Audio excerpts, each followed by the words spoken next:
క్రియాశీలకమైన క్రైస్తవం, practical Christian life ఎలా ఉంటుందో మనం చాలాసార్లు చాలా వింటాం. ఇక్కడికి సంఘంకి వచ్చి వింటాం, యూట్యూబ్లో వింటాం, టీవీలో వింటాం కదా. వీళ్ళైతే కొన్ని మెసేజ్లు ఇక్కడి నుంచి ఎత్తుకెళ్ళి కూడా వింటాం. మంచి వినే స్వభావం ఉన్నవాళ్ళు భారతీయులు బాగా వింటాం. మరి ఎన్నింటిని గైకొంటాం, ఎన్నింటిని పాటిస్తాం? దేవుడు మెచ్చే క్రైస్తవం ఏంటంటే ఎంత పాటించారు అన్నది. తన వాక్యాన్ని పాటించేవాడే తన్ను ప్రేమించేవాడు అని చెప్పాడు ఆయన యోహాను సువార్తలో. దేవుణ్ణి మీరు ప్రేమిస్తున్నారనడానికి గుర్తు ఏమిటి? మీరు ఆయన ఆజ్ఞలను గైకొనాలి. ఎవరైతే ఆయన వాక్యాన్ని పాటిస్తారో వారే నిజంగా ఆయన్ని ప్రేమించిన వాళ్ళు. సో క్రైస్తవ విశ్వాసులు ఎప్పటికప్పుడు క్రాస్ చెక్ చేసుకోవాల్సింది, ఆత్మవిమర్శ చేసుకోవాల్సింది ఏమిటంటే, నేను ఎంత వింటున్నానో, మీకు త్రాసు ఉంటుందా? ఓ పళ్ళెంలో ఏమేయాలి? ఎంత వింటున్నాను. ఇంకో పళ్ళెంలో ఎంత పాటిస్తున్నాను. ఈ రెండు సమానంగా ఉంటే మీరు ధన్యులు. ఈ వినడం బరువు పెరిగింది అనుకోండి, ఇది తేలిపోయింది అనుకోండి, మనకు శ్రమ. ఎందుకంటే క్రీస్తు న్యాయపీఠాన్ని మనం ఎదుర్కోవాలి. మనందరం కూడా జవాబుదారీలం. ఆయన జవాబు చెప్పాల్సిందే ఒక రోజున. ఎవడు తప్పించుకోవడానికి వీల్లేదు.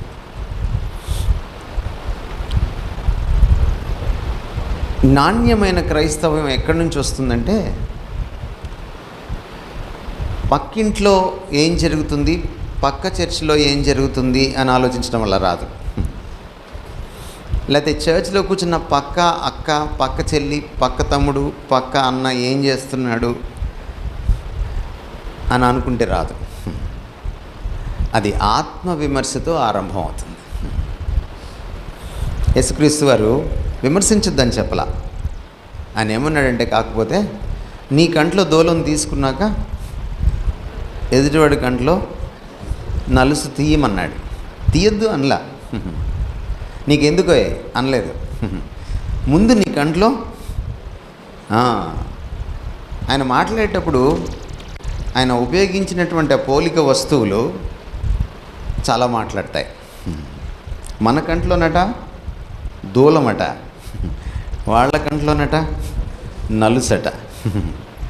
కానీ మనకి విమర్శలో ఎలా కనపడుతుంది? మన కంట్లో ఏమో నలుసులా కనపడుతుంది మన తప్పు, అవతల వాళ్ళ తప్పులేమో దూలాల్లా కనపడిపోతాయి. అలా వద్దు అన్నాడు ప్రభు. సో ఈ రాత్రి కూడా మనము నిజమైన క్రైస్తవ్యాన్ని ఎలాగా మనం జీవించగలం అన్న విషయాన్ని మనం కొంత విశ్లేషించుకోవడానికి మనం ప్రయత్నం చేద్దాం. ఈ సత్యవేద గ్రంథంలో ఒక అద్భుతమైన పుస్తకం ఉంది. 66 పుస్తకాల్లో దీనికి ఒక ప్రత్యేకత ఉంది. ఒక థియోలాజియన్ ఏమన్నాడంటే, ఈ పుస్తకాన్ని it is the క్యాథీడ్రల్ of Christian faith అన్నాడు. క్రైస్తవ విశ్వాసానికి ఇది రాజధాని లాంటిది, ఆధ్యాత్మిక రాజధాని అన్నాడు అన్నమాట. ఏమిటి ఆ పుస్తకం? రోమాపత్రిక. ఎందుకు రోమాపత్రికను మనం తీసుకోవాలి అంటే, కొత్త నిబంధనలో క్రైస్తవులు ఎలాగా అవ్వాలి, క్రైస్తవులుగా ఎలా ఉండాలి, ఈ రెండింటిలో పునాది వేసేది ఈ పుస్తకం అన్నమాట. నిజానికి పౌలు తన పత్రికల్లో ఈ పుస్తకాన్ని ముందు రాయలేదు. గలతీ పత్రిక రాసిన తర్వాత తెస్సలోనికేయుల పత్రిక రాసిన తర్వాత ఎప్పుడో రోమాపత్రిక రాశాడు. కానీ పౌలు పత్రికల్లో దీన్ని మొదట చేర్చారు. రాసేటప్పుడేమో ఎప్పుడో 4-5 పత్రికలు రాసేశాక, తను చాలా సుదూర ప్రయాణం చేసేశాక, తన పరిచర్యలో దాదాపు 70-80% అయిపోయే సమయంలో ఈ పుస్తకం రాశాడు. కానీ ఈ పుస్తకాన్ని ఎక్కడ పెట్టారు తీసుకొచ్చి? పౌలు పత్రికల్లో లేక పత్రికల్లో మొదటి పుస్తకంగా పెట్టారు. ఎందువల్ల? ఇది మన విశ్వాసానికి పునాది లాంటి పుస్తకం అన్నమాట. పునాది రాయి లాంటిది. ఈ పుస్తకం గొప్పతనం ఏమిటంటే, ఈ పుస్తకంలో 16 అధ్యాయాలు ఉంటే పౌలు 11 అధ్యాయాల్లో మన విశ్వాసం ఎలాంటిదో, మన రక్షణ ఎలాంటిదో అనే విషయం గురించి మాట్లాడతాడు. దాని పుట్టుపూర్వోత్తరాలు ఏంటి, దాని స్వభావ స్వరూపాలు ఏమిటి. చాలామందికి రక్షణ పొందామన్నటువంటి బలీయమైన నమ్మకం ఉంటుంది విశ్వాసులకి. మీ చర్చిలో కూడా చాలామందికి ఉంటుందని నా నమ్మకం. లేకపోతే మీరు ధన్యులు కాదు. కానీ చాలామందికి ఈ విశ్వాసం గురించినటువంటి లోతుపాతులు తెలియదు. తెలియాలంటే మీరు ఏ పుస్తకం చదవాలి? రోమాపత్రిక చదవాలి. ఈ విశ్వాసాన్ని నిజ జీవితంలోకి ట్రాన్స్లేట్ చేసుకోవాలి. అంటే ప్రభు పైన కేవలం విశ్వాసం ఉంటే సరిపోదు, అది నా జీవితంలో జీవించి చూపించాలి. అంటే మీరు పొందిన రక్షణ ఫలాలు మీ జీవితంలో కనపడాలి.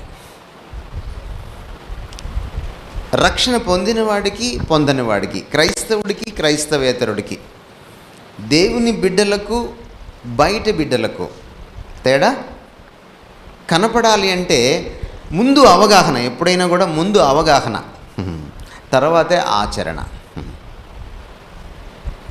అర్థం కాకుండా ఆచరించడం సాధ్యం కాదు. అంచేత మొదటి 11 అధ్యాయాలన్నీ కూడా అంతా కూడా ఆయన ఏమని చెప్పుకుంటా వచ్చాడంటే, నీ రక్షణ నీకు ఎలా దొరికింది, అది ఎలాంటి రక్షణ, అది ఎంత ఉన్నతమైంది, గొప్పది, దాన్ని దేవుడు ఎలాగా మీకు వశం చేశాడు. విశ్వాసులకే రాస్తున్నాడు ఈయన ఈ పుస్తకాన్ని. ఆ తర్వాత 12వ అధ్యాయం నుంచి చివరికంట 16వ అధ్యాయం వరకు ఈ సత్యమంతా 11 అధ్యాయాల్లో మీరు నేర్చుకున్న సత్యం అంతా కూడా మీ నిజ క్రైస్తవ జీవితంలో ఎలాగా దాన్ని చూపించాలి, దాన్ని జీవించి చూపించాలి అన్న విషయాన్ని రాస్తున్నాడు. అందువల్ల నేను వెళ్ళిపోయిన తర్వాత కూడా రేపు రాత్రి మీకు ఒక హోంవర్క్ ఏంటంటే, ఎల్లుండి ఉదయం నుంచి మీరు ఏం చేయాలి? రోమాపత్రిక రోజుకో పేరా చదవాలి. అధ్యాయాలు చదివేయకండి. చిన్నప్పుడు అమ్మ ఎన్ని అధ్యాయాలు చదివితే అన్ని తాయిలాలు ఇస్తుంది. అది వేరు, అది సండే స్కూల్ లెవెల్. మనకు సరిపోదు అది. ఎంత తక్కువ చదివితే అంత ఎక్కువ అర్థం చేసుకోగలుగుతాం. రేపు పరీక్ష అనుకోండి, మీరు ఈరోజు పుస్తకం ఎలా చదువుతారు? ఒక 5 అధ్యాయాలు చదివేస్తారా ఏకదం, ఎప్పుడు చదవకుండా ఒక్కసారి? అర్థమైపోతుందా? మీరు ఎలా బట్టి పడతారు? లైను పేరా కదా. మరి ఈ టెక్స్ట్ బుక్ అన్నిటికంటే గొప్పదా? సో అలా చదవాలన్నమాట. బైబిల్ని చాలామంది ఇలా చదువుతారు, కానీ నేనేం చెప్తానంటే బైబిల్ని ఇలా చదవమంట, అంటే లోతుగా చదవాలి. సో మీకు హోంవర్క్ ఏమిటంటే, అంటే నేను వెళ్ళిపోయిన తర్వాత చెప్పిన విషయాలు మీరు జీవితంలోకి దాన్ని తెచ్చుకొని ఆచరించాలంటే రోమాపత్రిక చదివి తీరాలి. ఎంతమందికి ఇక్కడ చదవచ్చు? అంటే న్యూస్ పేపర్ చదివగలిగే చదువు వస్తే చాలు. న్యూస్ పేపర్ చదవగలను అంటే చదివేవాళ్ళు కాదు నేను అడుగుతుంది, చదవగలను అనేవాళ్ళు చేతులు ఎత్తారా? న్యూస్ పేపర్ చదవగలను అయితే గట్టిగా రైట్. చాలామంది చదివచ్చిన వాళ్ళు ఉన్నారు. ఇప్పుడు నేను రెండో ప్రశ్న అడుగుతున్నాను. బైబిల్ నేను ప్రతిదినం చాలా జాగ్రత్తగా చదువుతాను.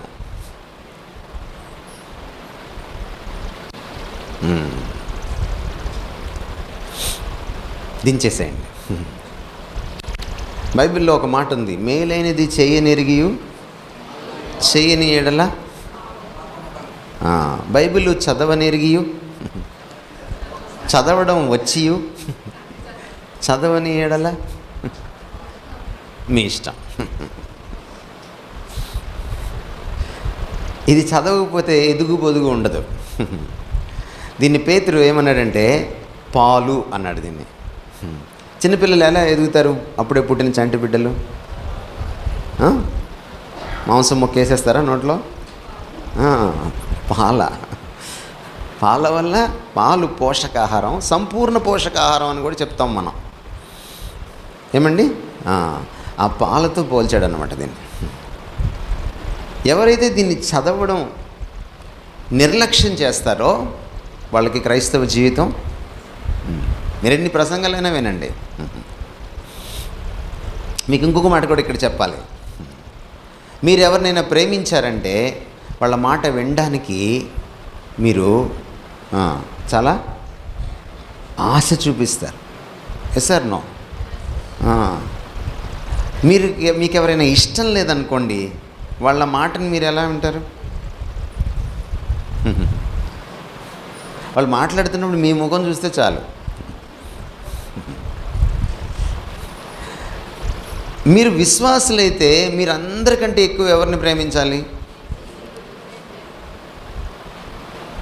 మరి దేవుణ్ణి ప్రేమించారంటే ఇంకొక గుర్తు ఏంటి? ఇందాక ఒక గుర్తు చెప్పాను కదా, ఇంకొక గుర్తు ఏంటి? ఆయన మాట వినడానికి మీరు ఉవ్విళ్ళూరుతారన్నమాట, తహతహలాడతారన్నమాట. సో రోమాపత్రిక మన పాఠ్యం అన్నమాట, మన టెక్స్ట్ బుక్ అన్నమాట ఈ 2 రోజులు. రోమాపత్రిక ఎవరికి రాశాడు అని అంటే, తాను స్థాపించని ఒక సంఘానికి రాశాడు. ఆయన అప్పటికి ఇంకా ఆ సంఘానికి వెళ్ళలేదు, ఆ సంఘాన్ని స్థాపించలేదు కూడా.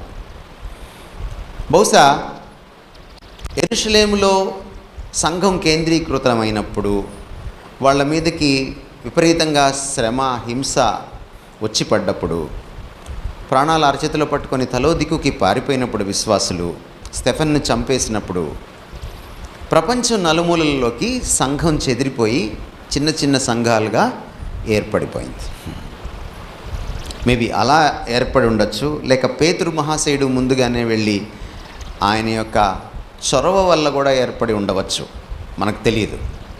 మొత్తం మీద ప్రపంచం మొత్తానికి కేంద్రం అయినటువంటి, రాజధాని అయినటువంటి, వరల్డ్స్ క్యాపిటల్, ప్రపంచ రాజధాని అయినటువంటి రోమ్ నగరంలో ఒక అద్భుతమైన సంఘం ఏర్పడింది. ఆ సంఘంలో రోమీయులైన క్రైస్తవులు, అంటే రోమా సంస్కృతి నుంచి, మతం నుంచి వచ్చిన వాళ్ళు, అలాగే యూదు సంస్కృతి మతం నుంచి వచ్చినటువంటి యూదులైన క్రైస్తవులు. మీ దగ్గర కూడా చాలామంది ఉన్నారు కదా, హైందవ నేపథ్యం నుంచి వచ్చినటువంటి క్రైస్తవులు ఉన్నారు కదా, అలా అన్నమాట. అక్కడ విశ్వాస గుంపుగా ఉన్నారు. సో వాళ్ళకి రాస్తున్నాడు అన్నమాట ఇది. ఎలా వస్తుంది దేవుడు ఆశించినటువంటి ఈ గొప్ప క్రైస్తవ జీవనం? వాక్యానికి అనుగుణమైన, దేవుడు ఎందుకు రక్షించుకున్నాడో ఆ ఉద్దేశాలకు అనుగుణమైన క్రీస్తు లాంటి క్రైస్తవ జీవితం మనకు ఎలా వస్తుంది? ఈ పత్రిక చెప్తుంది మనకి. ఒక అసలు సిసలైనటువంటి, క్రియాశీలకమైనటువంటి, క్రియారూపకంగా ఉండేటువంటి, మన క్రియల్లో కనపడేటువంటి నిజమైన క్రైస్తవ జీవితాన్ని మనం ఎలా అలవర్చుకోగలం అన్నది ఈ రాత్రి ప్రశ్న. మీకు మొదటి విషయం చెప్తున్నాను. దానికి మొదటి విషయం ఏమిటంటే, మిమ్మల్ని ఎవరు పిలుచుకున్నారో క్రైస్తవులుగా ఉండడానికి. ఒక క్షణం ఆగి మిమ్మల్ని అడగాలి, మీకు ఇక్కడ ఎవరైనా ఉన్నవాళ్ళు నాకు క్రైస్తవులు అంటే నిర్వచించగలరా? నిర్వచనం.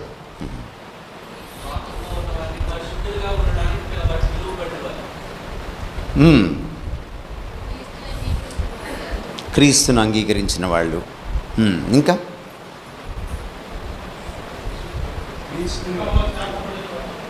ఏమండి? సంఘంలో చేర్చబడిన వారు. మీకు ఎలా తెలుస్తుంది ముందు క్రైస్తవులు కాదు తెలియకుండా ఎలా చేరుస్తారు?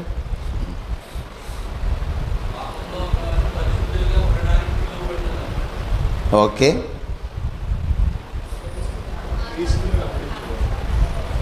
మనం ఏం చేస్తామంటే నేల విడిచి సాము చేయడం అని. ఎప్పుడైనా విన్నారా సామెత?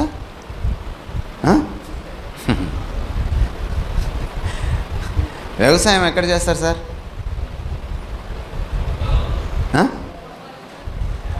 నేలలో చేస్తారా, నింగిలో చేస్తారా? ముందు ఎప్పుడైనా కూడా ఒక విషయం గురించి ఆలోచించేటప్పుడు ఆ పదాన్ని ఆలోచించాలి.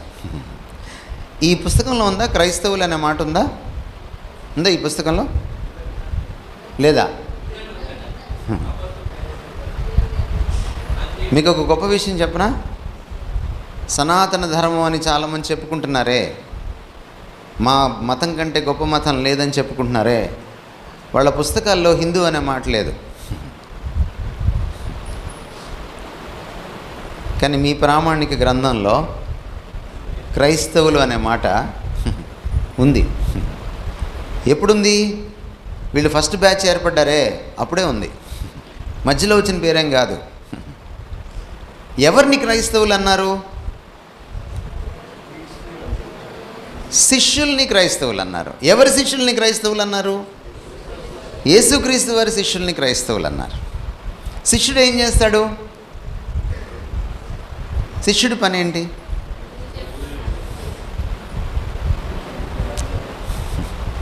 శిష్యుడు అంటే మీకు తెలియదేమో బహుశా, స్టూడెంట్ కదా.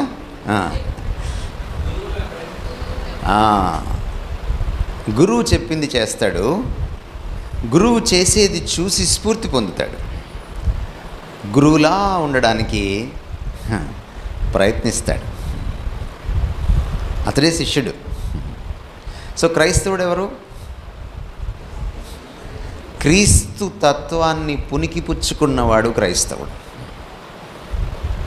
అతను క్రైస్తవుడు. క్రీస్తు తత్వాన్ని పుణికిపుచ్చుకున్నటువంటి ఆమెను క్రైస్తవురాలు అంటాం. సో క్రైస్తవులు నిజమైన క్రైస్తవ జీవితాన్ని ఎలా జీవించాలన్నది ఈ రాత్రి ప్రశ్న. నెంబర్ 1 నేను మీకు ఇచ్చేది ఏమిటంటే, ఎవరైతే మిమ్మల్ని క్రైస్తవులుగా ఉండడానికి పిలుచుకున్నారో ఆయన్ని మొదట మీరు తెలుసుకోవాలి. ఇది మొదటి విషయం. మిమ్మల్ని పిలిచిన వాడిని మీరు తెలుసుకోవాలి, ఆయనతో పరిచయం చేసుకోవాలి. మీకు అందరికీ నరేంద్ర మోడీ గారు తెలుసా? తెలుసు. ఎలా తెలుసు? ఎప్పుడు ఆయనతో కలిసి టీ తాగారా?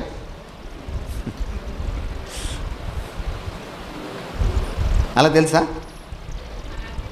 అలా తెలియదు. మరి ఎలా తెలుసు? ఏమండి?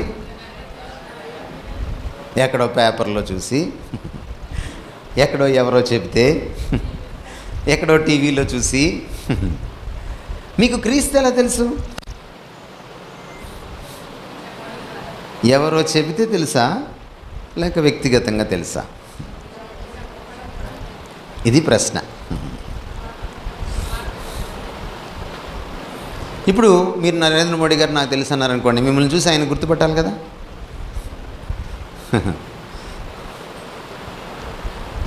అంచె దినంలో ప్రభు తీర్పు తీర్చేటప్పుడు 2 బ్యాచ్లు నిలబడ్డాయంట ఆయన దగ్గర. ఒకళ్ళని ఆయన గుర్తుపట్టలేదు. మీరెవరో నేను ఎరుగను. బహుశా అందులో ఉన్నాం అనుకోండి, మనకంటే దౌర్భాగ్యులు ఉంటారు. సంఘంలో నకిలీ విశ్వాసులు కూడా ఉంటారా? ఉండరా? ఉండరు అన్నారంటే మీరు చాలా పెద్ద భ్రమలో ఉన్నట్టే. గురుగులు గోధుమలు కలిసి ఉంటాయని చెప్పారు ప్రభు. మీ సంఘం ఏమన్నా అతీతంగా ఉంటుందా దానికి? ఏం ఉండదు. ప్రభు ఒక్కడికే తెలుసు అసలీ ఎవరో నకిలీ ఎవరో. సో మన క్రైస్తవ జీవనం యొక్క క్వాలిటీ, నాణ్యత, వాసి దేని మీద ఆధారపడుతుందమ్మా? క్రీస్తుని ఎరగడం మీద ఆధారపడుతుంది. 2వ పేతురు పత్రిక ఒకసారి చదవండి. తన మహిమను బట్టి, గుణాతిశయమును బట్టి మనలను పిలిచిన వాని గూర్చిన ఏ జ్ఞానం అండి? ఏమిటి అనుభవ జ్ఞానానికి జ్ఞానానికి ఏమిటి తేడా?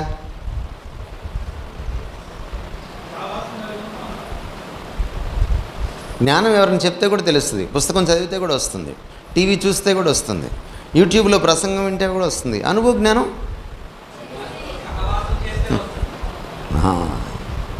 అది సాన్నిహిత్యంలోనే వస్తుంది, మరో విధంగా రాదు. ఎవరైతే మనల్ని పిలుచుకున్నారో ఆయనతో మనకేముండాలి? అనుభవ జ్ఞానం ఉండాలి. ఈ అనుభవ జ్ఞానం ద్వారాట మనం లోకమందున్న భ్రష్టత్వాన్ని తప్పించుకుంటాం అంటాడు. తర్వాత 4వ వచనంలోకి వెళ్ళేటప్పటికి తప్పించుకోవడమే కాదు, చివరికి ఆయన స్వభావంలాగా మారిపోతాం. ఆయన స్వభావంలో మనము భాగస్వాములమవుతాం, పాలివారమవుతాం అంటాడు. క్రైస్తవుడి జీవితం ట్రాన్స్ఫార్మ్ అవ్వడానికి, రూపాంతరం చెందడానికి మొట్టమొదటి విషయం ఏమిటండి? నీ దేవుణ్ణి నువ్వు సన్నిహితంగా ప్రతిదినం ఎరగాలి. పౌలు రోమాపత్రికలో మొదటి 11వ అధ్యాయంలో దేవుడు ఎలాంటి వాడో అనేక సందర్భాల్లో మాట్లాడతాడు. 2వ అధ్యాయంలో ఆయన పక్షపాతం లేనివాడు అని మాట్లాడతాడు. 3వ అధ్యాయంలో ఆయన సత్యవంతుడు, న్యాయవంతుడు అని మాట్లాడతాడు. ఎందుకు చెప్తున్నాడు? దేవుడు ఎవరో తెలియకపోతే నేను ఆయన పిలుపుని అర్థం చేసుకోలేను. పిలవకుండా ఎక్కడైనా పిలుపు ఉంటుందా? మనకు అప్పుడప్పుడు ఆలాపన వస్తుంది కదా, ఎవరో పిలిచినట్టు. తీరా చూస్తే అక్కడ ఎవరు ఉండరు. అలా 10 సార్లు తలుపు తీసి చూస్తే ఎవరు లేరనుకోండి, వాయిసే వినపడుతుంది అనుకోండి, మనకి ఇంకా 108 పిలవాల్సి వస్తుంది కాసేపటికి. గుండె గుబేలమంటది. పిలిచిన వాడు లేకుండా పిలుపు లేదు.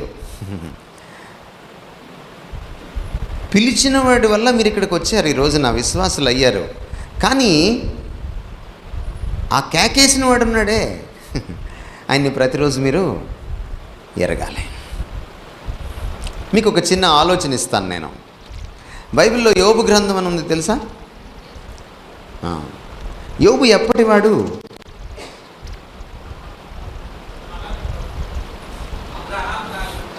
మేబీ అబ్రహాం కంటే ముందటి వాడేమో, తెలీదు. కానీ యోబు ప్రత్యేకత ఏమిటో తెలుసా? యోబు ఈ భూమి మీద జీవించే నాటికి కనీసం పాత నిబంధన కూడా రాయలేదు. బైబిల్లోని 66 పుస్తకాల్లో ఒక పుస్తకం కూడా రాయలేదు. కానీ యోబుకి కష్టం వస్తే యోబు ఏమన్నాడు తెలుసా? నా విమోచకుడు సజీవుడని నేను ఎరుగుదును. ఎరుక. ఎలా తెలుసు ఆయనకి? పాస్టర్ గారు లేరు, ఆనంద్ గారు ఉన్నారు అప్పుడు లేరు, యేసుప్రభు ఉన్నారు అప్పుడు ఆయన ఇంకా రాలేదు, పోనీ అపోస్తలు ఉన్నారా? లేదు. మోషే లాంటి ప్రవక్తలు ఉన్నారా? లేరు. మరి ఎలా తెలిసింది ఆయనకి? వ్యక్తిగతమైన సాన్నిహిత్యం. దీన్నే రిలేషనల్ నాలెడ్జ్ అంటాం. సంబంధంలో పుట్టే జ్ఞానం. మీకు ఎలా చెప్పాలంటే మీకు అర్థమయ్యేటట్టు, ఇక్కడ తల్లులకి అర్థమవుతుంది, మహాతల్లులకి అర్థం కాకపోవచ్చు కానీ తల్లులకి మాత్రం అర్థమవుతుంది. బిడ్డ పుట్టంగానే వాడికి పాపం భాష రాదు, మాట రాదు, కొన్నిసార్లు శబ్దం కూడా వాడు సరిగ్గా చేయలేడు. కానీ అమ్మకి వాడికి మధ్య అదేమిటో తెలియదు కానీ వాళ్ళిద్దరు సమాచారం ఇచ్చిపుచ్చుకుంటూనే ఉంటారు. వాడికి ఆకలేస్తే వీడికి అర్థమైపోతుంది కదా. అమ్మ ఒళ్ళలోంచి తీసి వేరే ఒళ్ళో పెట్టండి మీరు వాడిని, పాపం వాడికి అప్పటికి ఇంకా మనుషుల్ని గుర్తుపట్టే ఊహ కూడా ఉండదు. ఏం చేస్తాడు వాడు? ఎట్లా తెలుస్తుంది వాడికి?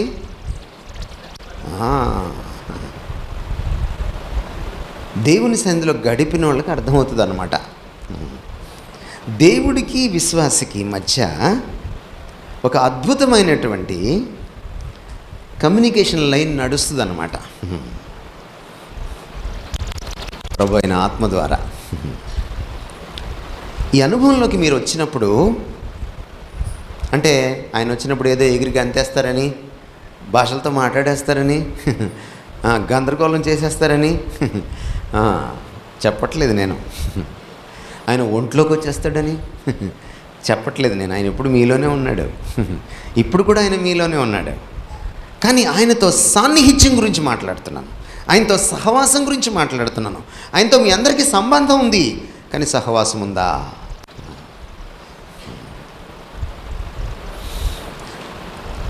మొదటి యోహాను పత్రిక యోహాను ఎందుకు రాశాడు తెలుసా? ఇందుకోసమే రాశాడు. మా సహవాసం అయితే తండ్రితోనూ ఆయన కుమారుడైన యేసుక్రీస్తుతోనూ, ఇలాంటి సహవాసం మీకు కూడా ఉండాలని నేను ఈ పత్రిక మీకు రాస్తున్నాను. కొంతమంది అమ్మ నాన్నతో చాలా క్లోజ్గా ఉంటారు పిల్లలు, కొంతమంది అమ్మ నాన్నతో అసలు బొత్తిగా మాట్లాడరు. అమ్మ నాన్నతో మాట్లాడిన వాడికి అమ్మ నాన్నతో చాలా క్లోజ్గా ఉండేవాడికి ఒకే సంబంధం ఉంటుందా ఉండదా? అమ్మ నాన్నతో సంబంధం ఒకటే. వీడికి అదే ఆస్తి ఇవ్వాలి, వాడికి అదే ఆస్తి ఇవ్వాలి, ఇద్దరికీ కొడుకే. కానీ ఏం లేదు, సంబంధం ఉంది కానీ సహవాసం లేదు. ఈ రాత్రి మీకేం గుర్తు చేస్తున్నానంటే, నేను మీరు దేవుడితో ఏకాంతంగా ఎంతసేపు ఉంటారు, ఏం మాట్లాడతారు? కొంతమందికి దేవుడి సన్నిధికి వెళ్ళి లబా లబా లబా మాట్లాడుతూ ఉంటారు, వాళ్ళకి దేవుడు అర్థం కాడు. బైబిల్లో ఒక మంచి మాట ఉంది, ఊరకుండుడి నేను దేవుడనని తెలుసుకొనటి. మీకు ఎప్పుడైనా ప్రార్థనలో సైలెన్స్ మెయింటైన్ చేయడం తెలుసా? ఆత్మస్వరాన్ని ఆత్మలో అంతరాత్మలో వినడం తెలుసా? మనం దేవుడి దగ్గరికి వెళ్ళి ఏం చేస్తామండి? మనకున్నటువంటి గొంతెమ్మ కోరికల చిట్టా ఒకటి ఉంటుంది. మనం డిమార్ట్కి కూడా అంత పెద్ద చిట్టా రాయం.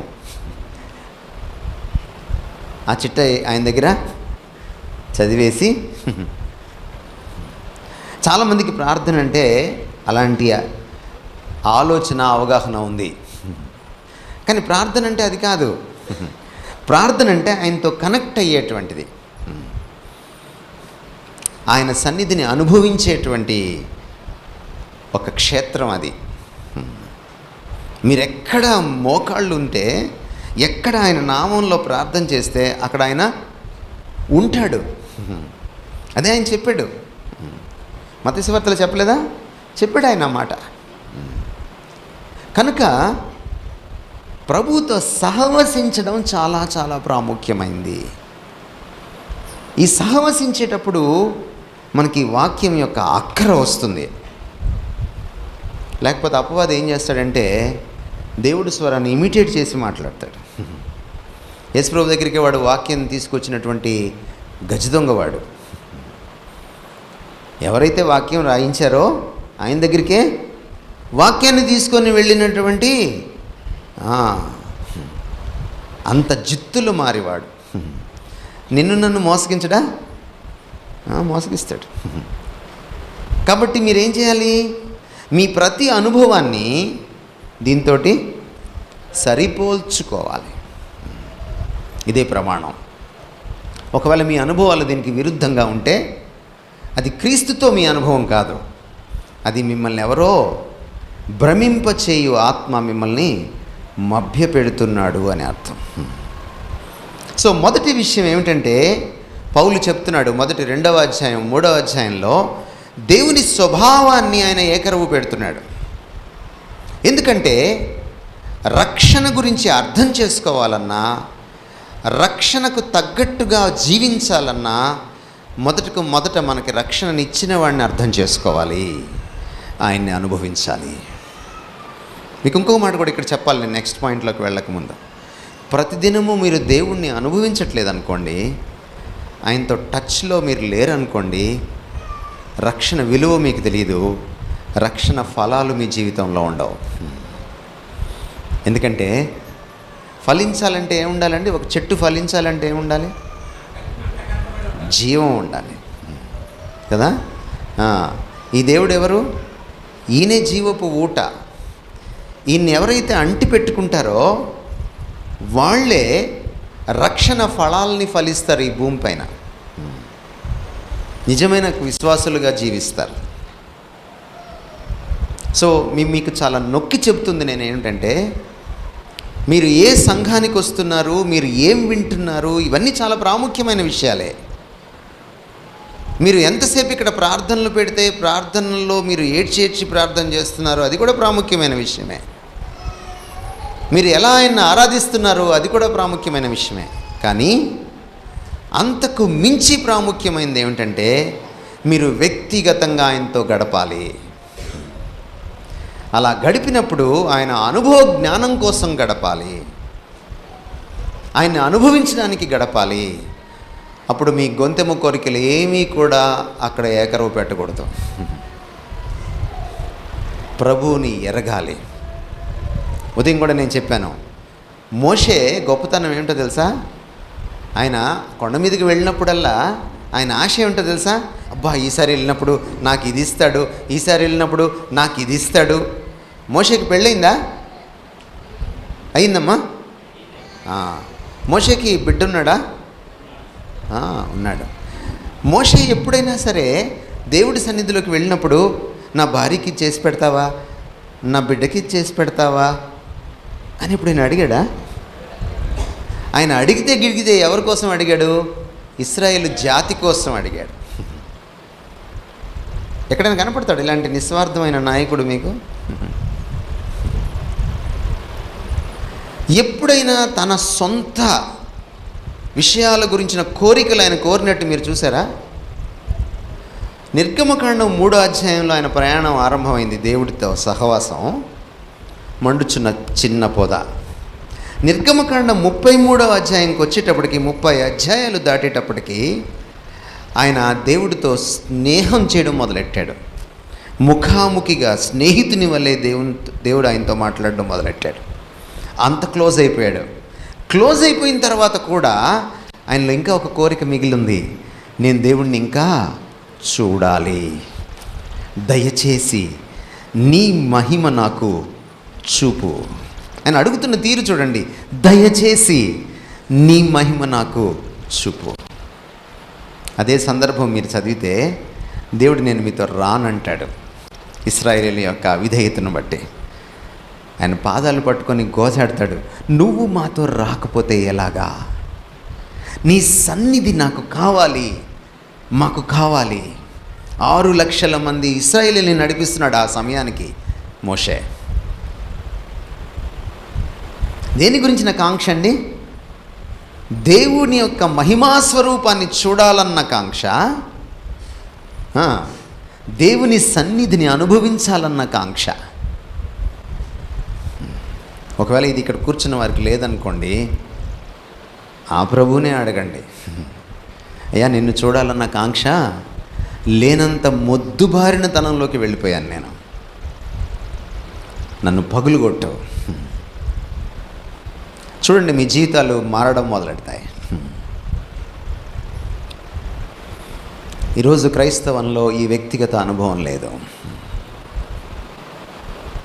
ప్రభువుతో వ్యక్తిగత అనుభవం ఉన్నవాళ్ళు వంటగదిలో ఉల్లిపాయలు కోసేటప్పుడు కూడా ఆయనతో మాట్లాడతారు.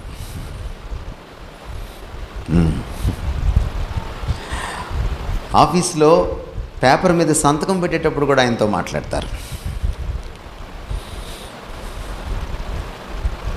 మధ్యాహ్నం టిఫిన్ బాక్స్ ఓపెన్ చేసుకొని నా భార్య ఏం కూర పెట్టిందని భోంచేసేటప్పుడు కూడా ఆయనతో సంభాషిస్తారు. బస్సులో కూర్చొని దిక్కులు చూస్తా రోడ్డు మీద ఆఫీస్కి వెళ్ళేటప్పుడు కూడా ఆయనతో సంభాషిస్తారు.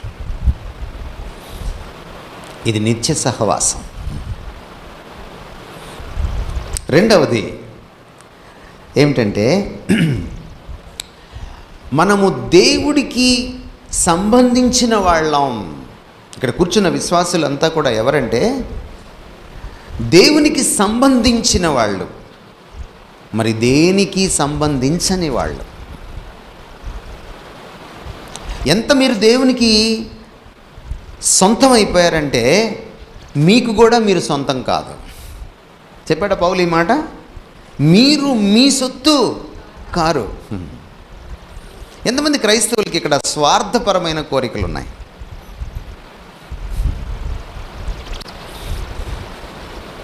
మీరు మీ సొత్తు కానప్పుడు మీకు ఎట్లా ఉంటుండే కోరికలు? మనం ఎంత గొప్ప క్రైస్తవులం అంటే మన సొత్తు మనకు కావాలి, పక్కనోడి సొత్తు కూడా మనకే కావాలి. సత్యవేదం ఏం చెప్తుందంటే అసలు మీరు మీ సొత్తు కారు. మరి ఎవరు సొత్తు అయ్యారు? మీరు క్రీస్తు సొత్తు అయ్యారు. ఎలాగయ్యారు? కోట్లు ఇచ్చి కొన్నాడా? ప్రాణం ఇచ్చి కొన్నాడు. ప్రాణం పెట్టాడు. దేవుడు మిమ్మల్ని కొనడానికి సాక్షాత్తు తన సొంత ప్రాణాన్ని పెట్టాడు. మీరు ఎంత విలువైన వాళ్ళంటే దేవుడి ప్రాణం ఎంత విలువైందో అంత విలువైన వాళ్ళు మీరు. రక్షణ ఫలాలు మీ జీవితంలో చూడాలంటే ఇది రెండో విషయం. You must realise that you belong to God and God alone. అదే ఈ పత్రికలో చెప్తాడు. 8వ అధ్యాయం మీరు చదివితే మనం ఎంతగా ఆయనతో పెనవేసుకుపోయామంటే మన బంధం శ్రమైన, హింసైన, కరువైన, వస్త్రహీనతైన, ఖడ్గమైన, మరణమైన మనల్ని ఆయన నుంచి ఎడబాపలేదు. తల్లి నుంచి బిడ్డను వేరు చేయగలమేమో, కానీ క్రీస్తు నుంచి ఆయన విశ్వాసిని వేరు చేయలేం. ఇది మీరు రియలైజ్ అవుతున్నారా ఈ సత్యాన్ని? మీరు ప్రతిదినము నేను నా వాణ్ణి కాదు, నేను నా దాన్ని కాదు, నేను నీ దాన్ని, నీ వాణ్ణి అని చెప్పుకుంటారా ఆయన సన్నిధిలో?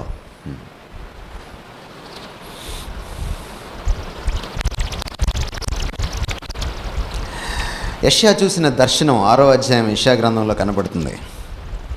దర్శనం చూడకముందు యెషయా ఒక ఎత్తు, దర్శనం చూసిన తర్వాత యెషయాలో మార్పు, అది మరో ఎత్తు. ఎప్పుడైతే ఆయన ప్రభువుని చూశాడో తన లేమిని, తన కొరతను, తన చాలనితనాన్ని ఆయన తెలుసుకున్నాడో, ప్రభు ఔన్నత్యాన్ని, ఉత్కృష్టతను, వైభవాన్ని, మహత్యాన్ని ఆయన ఎరిగాడో, యెషయా ఏమన్నాడు తెలుసా? ఇదిగో నేనున్నాను, ఇక నేను నాకు సంబంధించినోడిని కాదు, ఈ నేను నీకు ఇచ్చేస్తున్నాను, నా అహాన్ని నీ పాదపీఠం దగ్గర గిరవాట వేస్తున్నాను, నన్ను వాడుకో. విశ్వాసం అంటే ఏంటో చెప్పనా? నిన్ను నువ్వు సంపూర్తిగా క్రీస్తు వశం చేసుకోవడం, అది విశ్వాసం. యోహాను సువార్త 2:24, 23. అనేకులు ఆయన అద్భుతాలను చూసి ఆయన్ను విశ్వసించినప్పుడు వారి విశ్వాసాన్ని ఆయన ఖాతరు చేయలేదు, లెక్కించలేదు. పరిగణలోకి తీసుకోలేదు. తన్ను వారి వశము చేసుకొనలేదని రాయబడింది. ఎందుకో తెలుసా? వాళ్ళకి కావాల్సింది ఆయన అద్భుతాలే తప్ప ఆయన కాదు. నిజమైన విశ్వాసి ఆయన్ను కోరుకుంటాడు, ఆయన ఇచ్చే వాటికంటే కూడా. మీ అమ్మ నాన్న మీరు పెరిగి పెద్దవాళ్ళు అవుతున్నప్పుడు చాలా గిఫ్ట్లు కొనిస్తారు మీకు. ప్రశ్న ఏంటంటే, నువ్వు మంచి కూతురువా మంచి కొడుకువా తెలుసుకోవాలంటే అమ్మ నాన్నలు నీకు బైకు, లేకపోతే సెల్ ఫోను, లేకపోతే ఐప్యాడు, లేకపోతే ఒక మంచి చీర, లేకపోతే ఒక మంచి డ్రెస్సు, లేకపోతే ఇంకేదో నీకు కొనిచ్చేటప్పుడు వాటికంటే ఎక్కువగా మీ అమ్మ నాన్నని ప్రేమిస్తావా నువ్వు? అది ప్రశ్న. అది ఎలా తెలుస్తుంది? బాగా ప్రతి ఏడాది కొనిచ్చి మీకు అమ్మా నాన్నలు ఒక 2-3 ఏళ్ళు కొనియడం మానేశారనుకోండి, తెలిసిపోద్ది మీ సంగతి. అప్పుడప్పుడు దేవుడు ఆశీర్వాదాలు ఇవ్వడు. ఎందుకు ఇవ్వడో తెలుసా? అందుకే మీరు ఆశీర్వాదాలను ప్రేమిస్తున్నారా, ఆశీర్వాద కర్తను ప్రేమిస్తున్నారా మీకు తెలియజేయడానికి. ఆయనకు తెలుసు, ఎలాగో మీ హృదయం ఆయనకు బాగా తెలుసు. ఆయన పరీక్షించి తెలుసుకోవాల్సినంత అవసరం అగత్యం ఆయనకు పట్టలేదు. ఆయన సర్వజ్ఞుడు కనుక. కానీ నీ గురించి నీకు తెలియదు చాలాసార్లు. అది నీకు తెలియ చెప్పడానికి ఆయన కొన్నిసార్లు నీ జీవితంలోకి శ్రమలు కష్టాలు తీసుకొస్తాడు. Whether you truly love God or not, దేవుడిని నువ్వు నిజంగా ప్రేమిస్తున్నావా లేదా? బిలాంగింగ్నెస్, నేను ఎవరి వాణ్ణి అన్నది నాకు గుర్తింపునిస్తుందండి. మన దేశంలో మీకు తెలుసు కదా, మన దేశంలో గుర్తింపు తెచ్చే విషయాలేంటి? మనం రోడ్డు మీదకి వెళ్ళంగానే ఫస్ట్ మన పేరు అడుగుతారు, తర్వాత ఏం అడుగుతారు? అమ్మా నాన్నల గురించి అడుగుతారు, తర్వాత ఏం అడుగుతారు? ఏం చేస్తున్నారు అంటారు. నెమ్మదిగా ఎక్కడికి వస్తారు? ఏ ఊరు అంటారు. ఆఖరుగా ఆ ఊర్లో ఎక్కడా అంటారు. ఎందుకని? నేను ఎక్కడుంటానో వాళ్ళకెందుకు? ఎక్కడుంటావో చెబితే భారతదేశంలో నువ్వు ఏ కులమో చెప్పచ్చు. ఇప్పుడు ఇంకా దౌర్భాగ్యం వచ్చింది, ఏ చర్చికి వెళ్తావో చెబితే నీ కులం ఏంటో తెలిసిపోతుంది.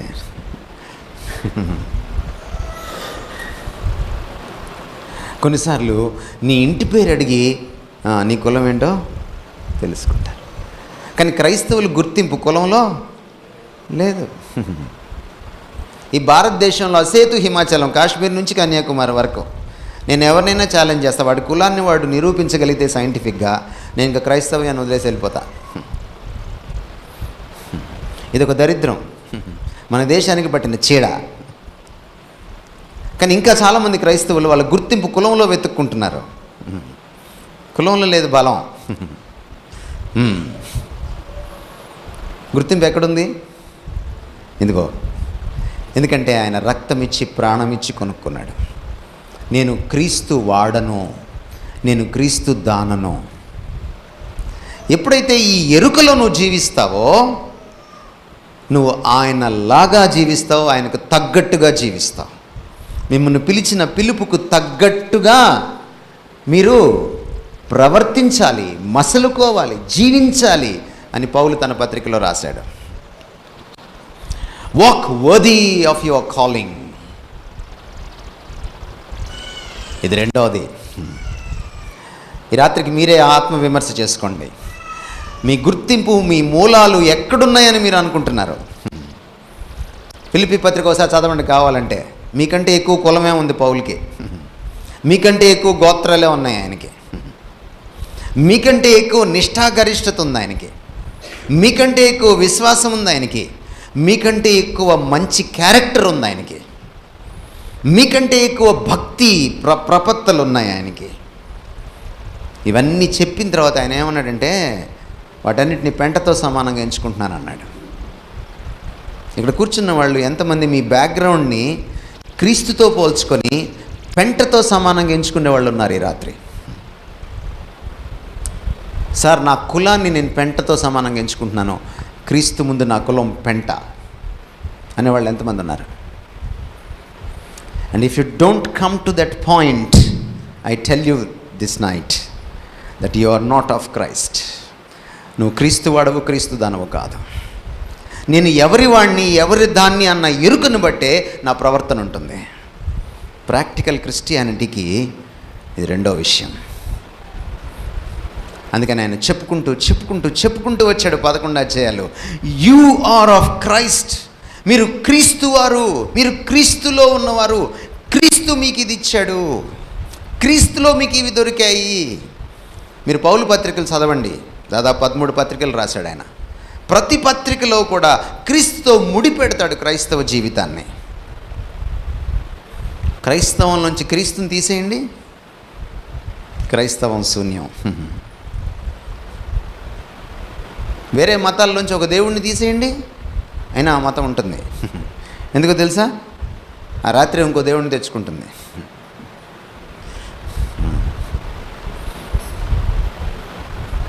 ఇందాక మీరు చదివారు 2 పేతురు పత్రికలో, అక్కడ విశ్వాసానికి ఒక విశేషణం తగిలించాడు పేతురు.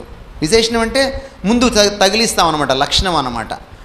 గోవు నామవాచకం, దానికి ముందు తెల్ల గోవు లేకపోతే తెల్ల ఆవు. తెల్ల ఏంటి? విశేషణం అన్నమాట. మీ విశ్వాసానికి విశేషణం తగిలించాడు చూడండి ఆయన. అమూల్యమైన విశ్వాసం అంటున్నాడు దాన్ని. ఎందుకంటే అమూల్యమైన విశ్వాసం, క్రీస్తు యేసును బట్టి, దేవుణ్ణి బట్టి, ఆయన నీతిని బట్టి మీ విశ్వాసం అమూల్యమైంది. నువ్వు ఎవరి దానివి, ఎవడివాడివి అన్నది నీ జీవితంలో నువ్వు జీవించే తీరుని ప్రభావితం చేస్తుంది. ఆ ఎరుకలో నేను జీవించాలి. ఈ దేశంలో ఒక కారు వెళ్తుంటే వెనక కులం పేరు రాస్తారు, ఒక బైక్ వెళ్తుంటే వెనక కులం పేరు రాస్తారు. కానీ అంత గర్వంగా, అంత అతిశయంగా నువ్వు ప్రతిదినం క్రీస్తు ఎరుకలో బ్రతుకుతావా? And that changes your Christian life.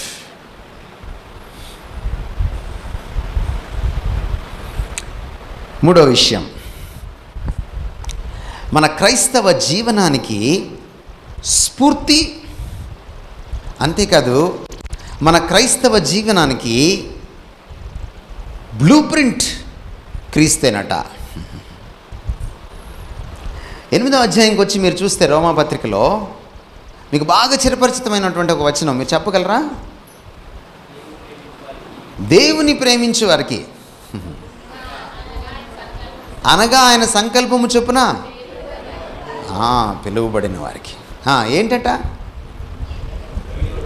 సమస్తము సమకూడి జరుగుతాయట. ఏం కలగడానికట? మేలు కలగడానికి. మనకు ఒక అద్భుతమైనటువంటి అలవాటు ఉంది క్రైస్తవులకి.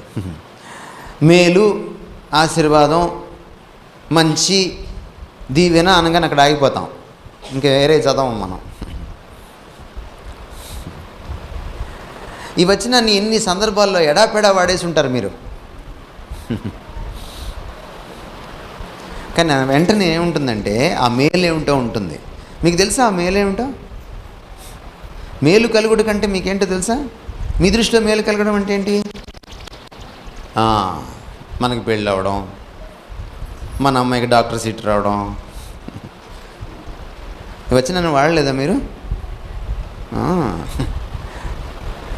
ఎవరినో తప్పుడు బోధకులు ఎక్కడో నిన్నుకున్నారండి, ఇక్కడే చాలామంది ఉంటారు. విశ్వాసుల్లోనే ఉంటారు వాళ్ళు, ప్రసంగికులు అవ్వక్కర్లే వాళ్ళు. ఎడపెడ వాడేస్తాం వాక్యాన్ని. కానీ ఆ మేలేమిటో 2 వచనాలని 28, 29 కలిపి చదివితే ఉంటుంది. క్రీస్తు సారూప్యతలోకి ఎదగడమే ఆ మేలు. క్రైస్తవుడి మేలేంటో తెలుసా?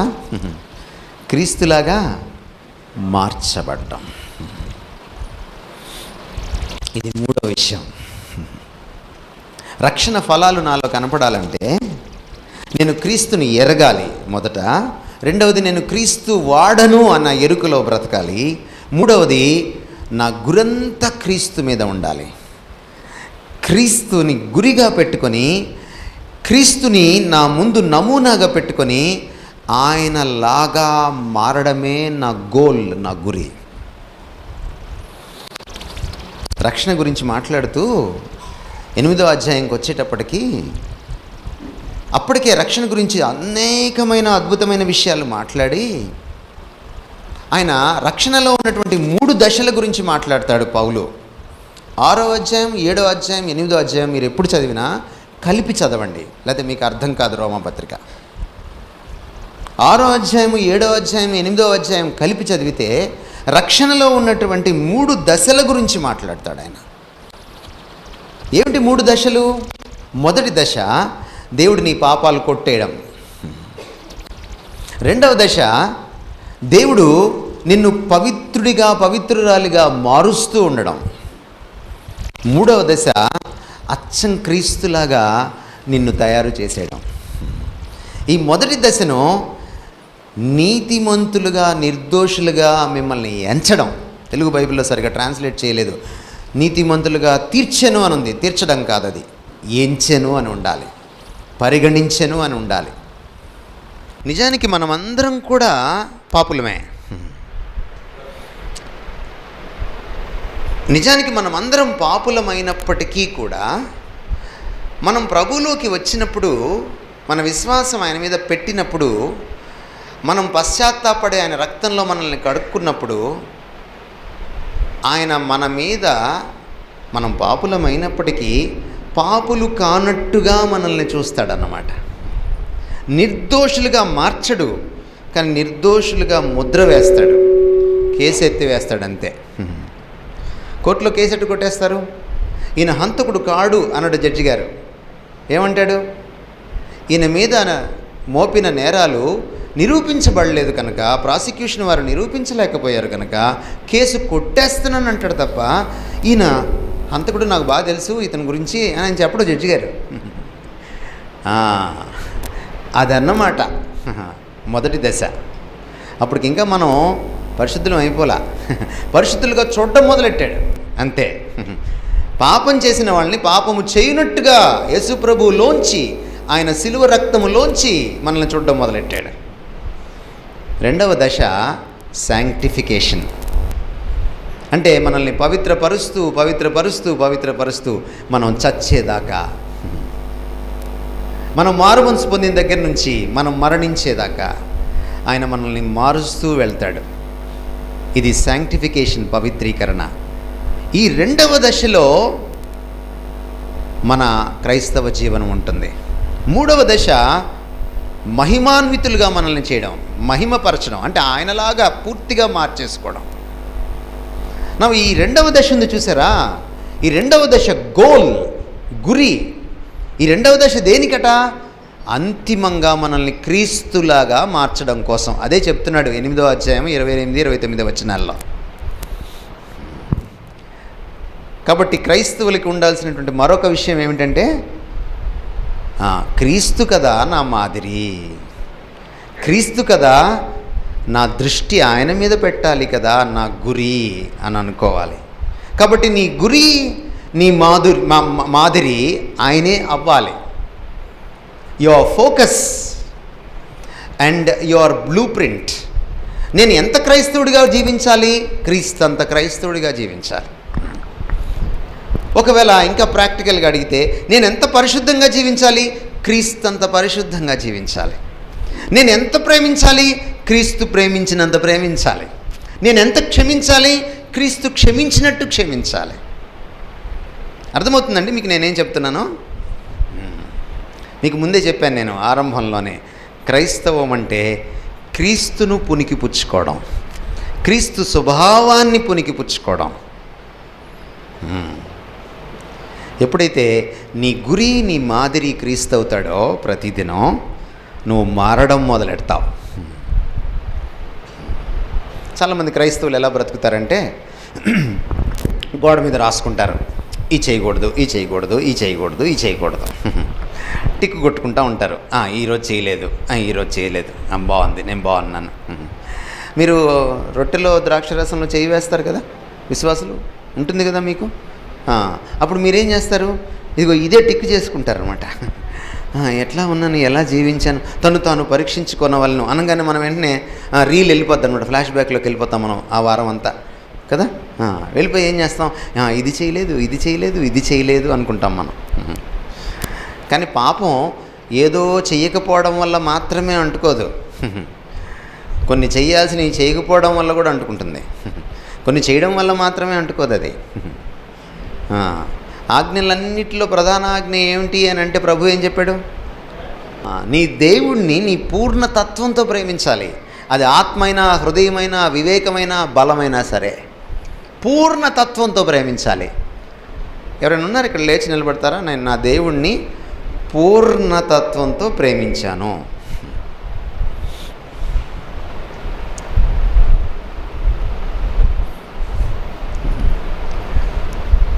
మీకు మీరే మార్కులు వేసుకొని చెప్పగలరా? అంత గుండె ధైర్యం ఉందా మీకు?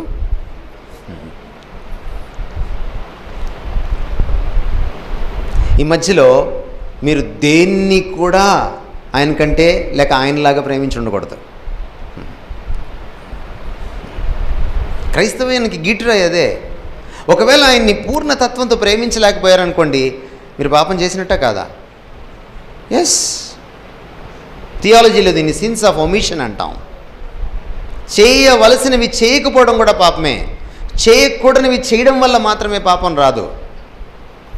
మరి నేను క్రీస్తును గురిగా, మాదిరిగా పెట్టుకున్నప్పుడు నాకేమిటి లాభం? ఒకటి, ఆయన్ని గురిగా పెట్టుకున్నప్పుడు, ఆయన్ని మాదిరిగా పెట్టుకున్నప్పుడు మొదటి లాభం ఏంటంటే నాకు స్ఫూర్తి వస్తుంది. తెలుగులో స్ఫూర్తి అంటే మీకు తెలుసా? మీకు సత్యమూర్తి, కృష్ణమూర్తి తెలుసుంటాయి బాగా. స్ఫూర్తి అంటే ఏమిటి? ఇన్స్పిరేషన్. పరిశుద్ధంగా జీవించాలంటే, మంచిగా జీవించాలంటే, మంచిగా ప్రేమించాలంటే మనకేం కావాలండి? ఇన్స్పిరేషన్ కావాలి. ఈ లోకంలో ఒకరిని చూపించండి నాకు, మీరు చూసి ఇన్స్పైర్ అయ్యి పరిశుద్ధంగా జీవించడానికి.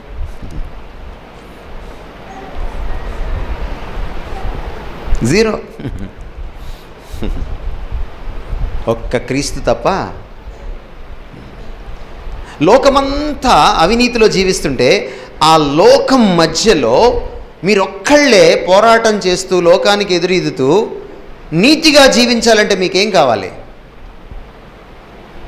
స్ఫూర్తి కావాలి. లోకమంతా ఏం చేస్తుంటుంది? మీరు నీతిగా జీవించినప్పుడు చాలేవమ్మా అంటుంది. లోకం ఎప్పుడు ఎంకరేజ్ చేయదు. లోకంతో ఒక చిక్కు ఏంటో చెప్పనా? మీరు సరిగా జీవించలేదనుకో, ముందు నువ్వు జీవించు అంటుంది లోకం. అప్పుడు చెప్దువు కానీ నాకు అంటుంది. నువ్వు సరిగా జీవించావనుకోండి, చాలే అంటుంది మళ్ళీ లోకం. అది ఎప్పుడు నిన్ను లాగిపడేయడానికే తప్ప, నువ్వు నిలబడిన నీ కాళ్ళ కింద కార్పెట్ లాగేస్తే ఏమవుతావు? నువ్వు పడిపోతావు. కార్పెట్ లాగేది లోకం, నేను నిలబెట్టేవాడు క్రీస్తు. అందుకని హెబ్రీ గ్రంథకర్త ఏమన్నాడు? యేసు వైపు చూచుచు సులభంగా చిక్కులు పెట్టు పాపము నుంచి మీరు తప్పించుకోండి అని చెప్తున్నాడు.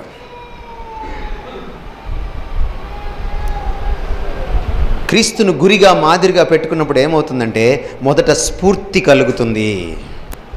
నెంబర్ 2, రెండవది ఏం తెలుస్తుందంటే నువ్వు ఎలాగ పరిశుద్ధంగా జీవించాలో, ఎలా ప్రేమించాలో, ఎంత పరిశుద్ధంగా జీవించాలో, ఎంత ప్రేమించాలో నీకు అర్థమైపోతుంది.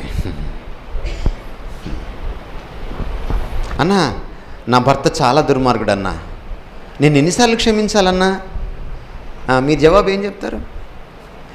క్రీస్తు నిన్ను ఎన్నిసార్లు క్షమించాడో నువ్వు అన్నిసార్లు నీ భర్తని క్షమించు. అంతే. అన్న, నేను టీవీ చూడను, నేను సినిమా చూడను, నేను సిగరెట్ తాగను, నేను బూతులు ఆడను, ఇంకా ఎంత పరిశుద్ధంగా జీవించాలన్నా? నేను ఇంకా పరిశుద్ధంగా జీవించాలి. ఎంత పరిశుద్ధంగా అన్నా? ఇంకా అంటే ఎంత? క్రీస్తంతా. క్రీస్తు లాంటి చూపు, క్రీస్తు లాంటి ఆలోచన, క్రీస్తు లాంటి కోరికలు, క్రీస్తు లాంటి మనస్సు, క్రీస్తు లాంటి సంబంధం, క్రీస్తు లాంటి స్పర్శ, క్రీస్తు లాంటి ఉద్దేశాలు, ఒక్క ముక్కలో చెప్పండి పరిశుద్ధత అంటే ఏమిటో అని ఎవరైనా మిమ్మల్ని అడిగితే ఏం చెప్పగలరు? క్రీస్తు లాంటి character. Holiness is Christ likeness. శాంక్టిఫికేషన్లో దేవుడు మనల్ని రక్షించుకొని ప్రతిదినం పవిత్రీకరించేటప్పుడు తన వాక్యంతో మనల్ని కడుగుతాడు, తన రక్తంతో కూడా మనల్ని కడుగుతాడు. క్రీస్తు రక్తంలో మీరు కడుగబడినప్పుడు పాప శిక్ష నుంచి విడుదల పొందుతారు. క్రీస్తు వాక్యంలో మీరు కడుగబడినప్పుడు పాప శక్తి నుంచి మీరు విడుదల పొందుతారు. ఇలా ప్రతిదినం జరిగేటప్పుడు ఎంత పవిత్రతలోకి ఎదగాలి, ఎంత నాణ్యత సంపాదించాలి అంటే క్రీస్తంతా. అందుకని పేతురు రాస్తూ ఏమన్నాడంటే, నేను పరిశుద్ధుడై ఉన్నాను గనుక మీరు పరిశుద్ధులై ఉండి అని రాసిన తర్వాత, అంటే పరిశుద్ధంగా జీవించడానికి స్ఫూర్తిని నేనే అని దేవుడు చెప్తున్నాడు ఇశ్రాయేలీయులతో. నేను పరిశుద్ధుడై ఉన్నాను గనుక, 1 పేతురు పత్రిక 1:15, నేను పరిశుద్ధుడిగా ఉన్నాను గనుక మీరు పరిశుద్ధులై ఉండుడి అని చెప్పిన తర్వాత, నేను పరిశుద్ధుడనై ఉన్న ప్రకారము.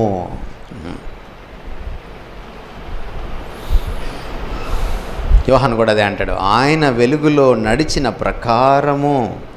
ప్రకారం అంటే మీకు తెలుసు కదా, ప్రాకారం కాదు, ప్రకారం అంటే అచ్చం అలానే.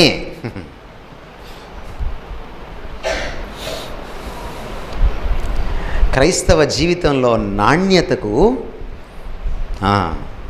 ఇది మేలు చేస్తుంది. మీరు అలా కాకుండా ఏ ప్రకాష్ అన్ననో లేకపోతే ఏ రాజమండ్రి వెస్లీనో లేకపోతే ఏ పాస్టర్ గారినో నా గురి అని పెట్టుకున్నారా మీరు, అయిపోయారే, అయిపోయింది మీ పని. మీరు హెబ్రీ పత్రిక చదివేటప్పుడు ఎప్పుడు కూడా 12వ అధ్యాయము, ఒట్టి 12వ అధ్యాయం ఎప్పుడు చదవకండి. 11వ అధ్యాయం చదివాక 12వ అధ్యాయం చదవండి, ఎందుకంటే లింక్ మీకు అర్థమవుతుంది. 11వ అధ్యాయంలో ఎవరున్నారు? విశ్వాస వీరులు. వాళ్ళల్లో ఒక్కళ్ళు కూడా ఇక్కడ ఉండరు బహుశా నేటి సంఘాల్లో. అంత గొప్ప గొప్ప వీరులు వాళ్ళు. ఆ వీరుల పేర్లు కొన్ని చెప్పండి మీరు నాకు.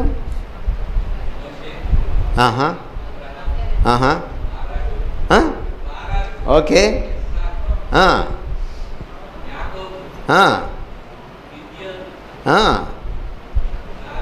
మరి ఇంతమంది వీరుల గురించి రాసి, ఇంతమంది వీరుల సమూహము, సాక్షి సమూహము మనల్ని ఆవరించి ఉన్నందున ఎవరో ఒకళ్ళని చూసి ఎవరో ఒకళ్ళని మోడల్గా పెట్టుకుంటారా బాబు అని అనకుండా యేసు వైపు చూచుచని ఎందుకన్నాడు? ఎందుకంటే అబ్రహాం వైపు చూశారనుకోండి, అబద్ధం ఆడకుండా ఉండడం ఆయన మాదిరి కాదు, ఆయన విశ్వాసంలో మాదిరే. దావీదు వైపు చూశారనుకోండి, ఆయన స్త్రీల విషయంలో మాదిరి కాదు.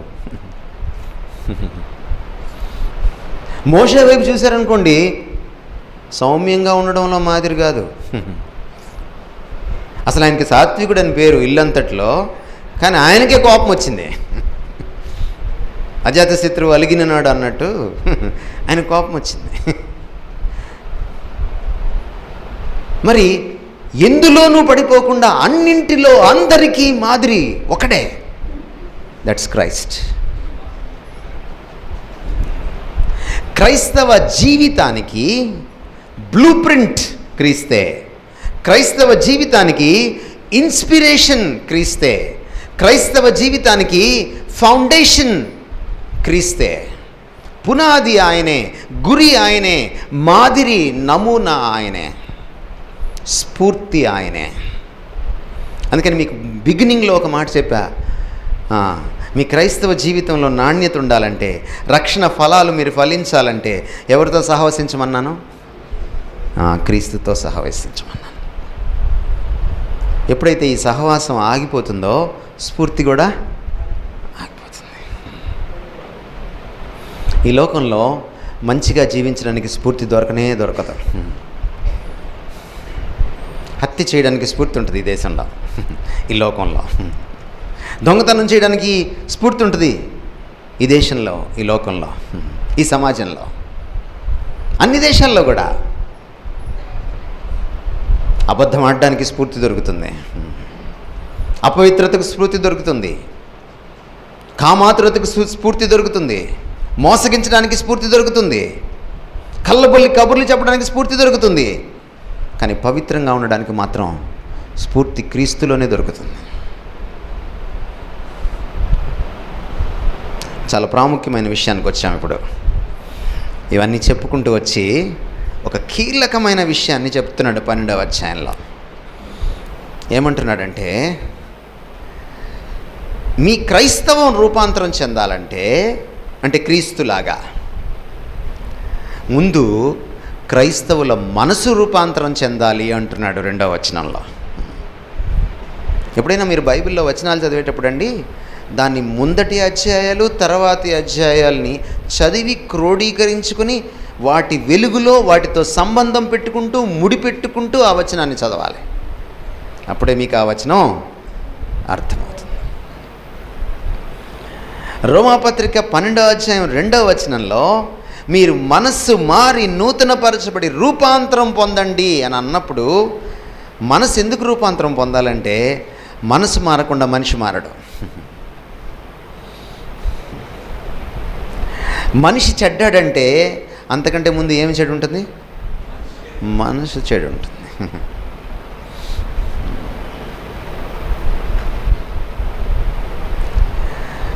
నేటి క్రైస్తవ లోకానికి లోపం అదే.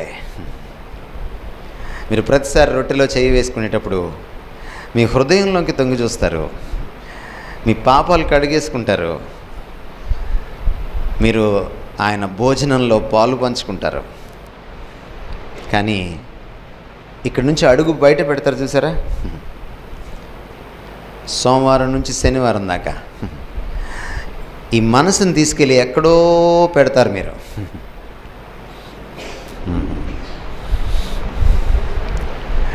ఇక్కడ కూర్చున్న వాళ్ళందరినీ సీక్రెట్ సర్వే చేసామనుకోండి, మీరు టీవీ చూస్తున్నారా, అందులో ఏమేమి చూస్తారు?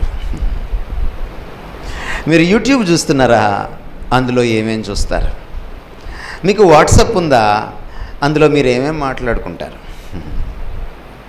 మీకు సెల్ ఫోన్ ఉందా, మీరు అందులో ఏమేమి చెప్పుకుంటారు? మీకు ఫేస్బుక్ ఉందా, అందులో మీరు ఏమేమి చిత్రాలు పెట్టుకుంటారు, ఏమేమి చిత్రాలు విచిత్రాలు చూస్తుంటారు? ఇది మీ మనస్సు ఎంత రూపాంతరం చెందుతుంది, ఏ దిశగా రూపాంతరం చెందుతుందో నిర్ణయిస్తుంది. గుర్తుపెట్టుకోండి, రాసుకోండి మీరు కావాలంటే ఎక్కడైనా. నేను చచ్చిపోయేదా తర్వాత కూడా ఇది గుర్తుంటుంది మీకు. ఎందుకంటే నీ మనసుని దేనికి అప్పగిస్తావో దానిలాగా మారిపోతుంది మనసు. అందుకనే అదే వచనంలో కొంచెం ముందు ఏమంటాడంటే, ఈ లోక మర్యాదను అనుసరించి నడుచుకొనక అంటాడు. గ్రీకులో ఏముందో తెలుసా? ఈ లోకం నీ మనస్సుని తన మోసలోకి లాక్కోనివ్వకండి. మీకు వినాయక చవితికి, కృష్ణాష్టమికి కొన్ని పండుగలు వస్తాయి కదా, రోడ్డు మీద వరుసగా మూర్తులు పెట్టుంటాయి. ఎలా వస్తాయి అవి? ఆ మూర్తులు మట్టిని ఏం చేస్తారు? మోసలో పోస్తారు. ఎండాక ఏం చేస్తారు? అచ్చు తీసేస్తారు. లేకపోతే వాడిని చెక్కుకుంటూ కూర్చోవాలంటే పండుగ వెళ్ళిపోతుంది.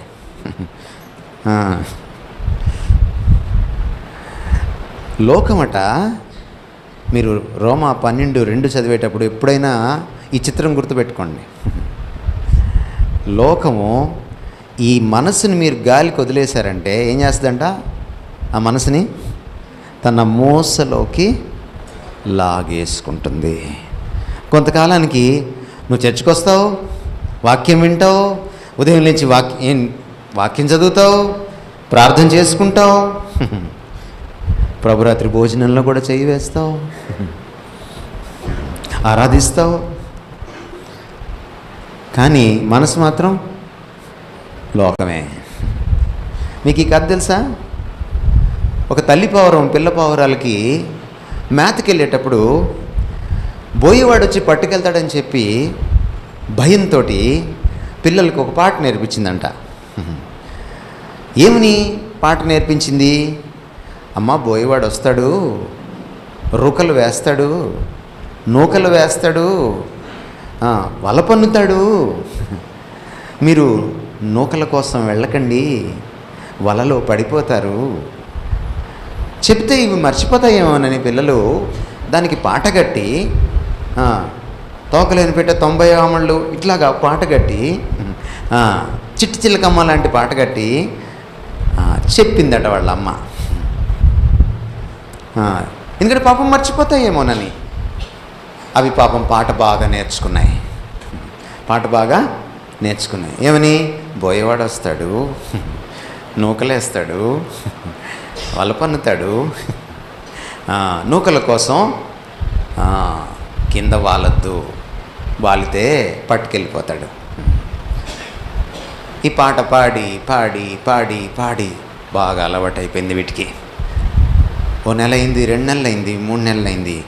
ఓ రోజున సడన్గా బోయేవాడు వచ్చాడు వాళ్ళ అమ్మ మేతకి వెళ్ళినప్పుడు. పాట అలవాటైపోయింది కదా, మనలాగే మన చర్చిలో పాడుతూ ఉంటాం కదా. నువ్వు అలాంటివాడివే, ఇలాంటివాడివే అని పాడతాం. కరోనా రాగం ఇలాంటివాడివి అనుకోలేదయ్యా అంటాం కదా మనం. మన బ్యాచేనమాట ఇది. పాడుకుంటా ఇవన్నీ బోయేవాడు వస్తాడు, నూకలేస్తాడు, వల పన్నుతాడు, నేల మీద వాలకండి, పట్టుకెళ్ళిపోతాయి అని పాడుకుంటూ వాళ్ళని అంట. ఏమర్థమైంది ఈ కథలో నీతి మీకు? ఏమండి?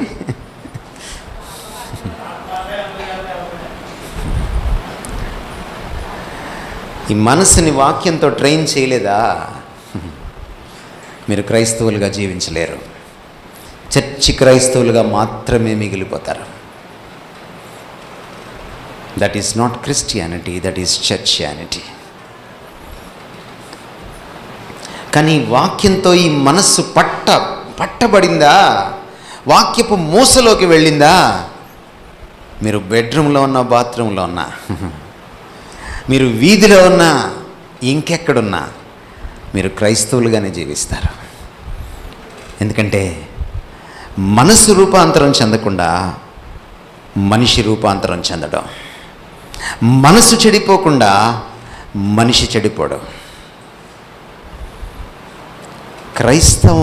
క్రైస్తవాన్ని పుణికిపుచ్చుకోవాలంటే, క్రీస్తులాగా జీవించాలంటే మనస్సు ఇదొకటే కాదు, హృదయం ఒకటే కాదు, మనస్సు. అందుకని యేసుక్రీస్తు వారు ఆజ్ఞల్లో ప్రధానమైంది ఏంటి అని అన్నప్పుడు పాత నిబంధనలో లేని మరొక దాన్ని చేర్చాడు.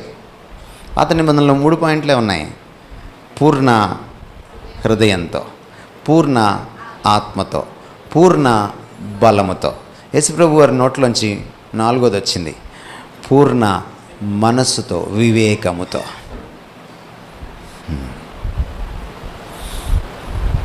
మనస్సును కూడా వాక్య వశం చేయాలి. చాలామంది క్రైస్తవులకి వాక్యం పైన పట్టు ఉంటుంది, చెప్పగానే తీసేస్తారు. కనీసం పాస్టర్ గారు కూడా తీలేరు అంత ఫాస్ట్గా. చదవడం మొదలెట్టేస్తారు. ముఖ్యంగా మన సోదరీమణులు. వాక్యం మీద పట్టు సాధించడం కాదు, అది సండే స్కూల్ పట్టు. ఎదగాలి అక్కడి నుంచి మనం. వాక్యం మన మనస్సు పైన, మన క్యారెక్టర్ పైన పట్టు సాధించాలి. దాని గుప్పిట్లోకి మనం వెళ్ళిపోవాలి. హెబ్రీ పత్రిక 4:12 నెరవేరాలి. అది ప్రాణాత్మలను మూలుగను విభజించినంత మట్టుకు దూరుచు కదా, కీళ్లను కూడా విభజించేంత మట్టుకు దూరుచు. హృదయం యొక్క తలంపులను శోధించాలి. మనందరం వింటాం వాక్యం, కానీ హెబ్రీ 4:12 అందరికీ నెరవేరుతుందా? నెరవేరుతుంది. ఎందుకని? ఎవరైతే తావిస్తారో వాక్యానికి, ఎవరైతే వాక్యానికి అప్పగించుకుంటారో మనస్సుని, ఎవరి మనసులో అయితే వాక్యం ధ్యానింపబడుతుందో, ఎవరి మనసులో అయితే వాక్యపు ఆలోచనలు సుడులు తిరుగుతాయో, ఎవరు వాక్యాన్ని దివారాత్రములు ధ్యానిస్తారో వాళ్ళే ఫలిస్తారు. అందరికీ హెబ్రీ 4:12, అందరికీ కీర్తనలో 1:3 జరగదు. మనసుని రూపాంతరం చెందించుకోవడం మొదట క్రైస్తవులకి రావాలి. ఇది వచ్చిన నాడు మనం ఫలాలు ఫలిస్తాం. రోమాపత్రిక 7:4 ఒకసారి చదవండి. రోమాపత్రిక 7:4.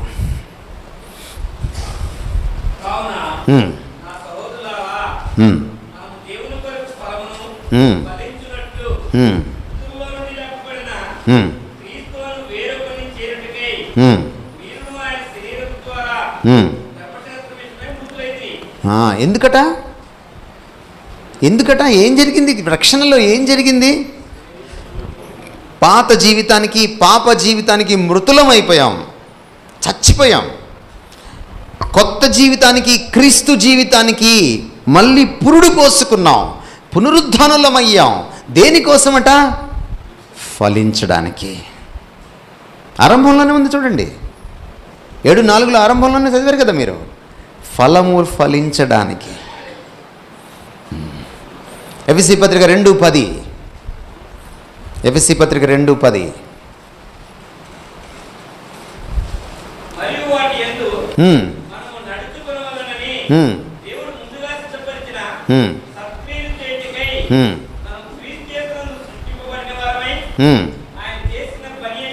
ఏం చేయడానికట? మీరు అప్పుడప్పుడు చెప్పుకుంటూ ఉంటారు, చాలా తరచుగా చెప్పుకుంటుంటారు. ఏమని? సమస్తమును కొత్తవాయను, పాతవి గతించను, ఎవడైనా క్రీస్తు చేసినందున ఇలా వాడు నూతన సృష్టి. ఎంత కంటోపాఠమో పౌరాల్లాగే మనకి. నూతనం అయ్యారా? మీరు మీ మనస్సు మారి, అంటే మారు మనస్సు అన్నమాట. నెక్స్ట్ స్టెప్ ఏంటి? నూతన పరచబడి, ఆ తర్వాత ఏంటి? రూపాంతరము పొందుడి. ఈ నూతన పరచబడ్డం దినదినము జరగాలి. మనసుని ఏది నూతనం చేస్తుంది?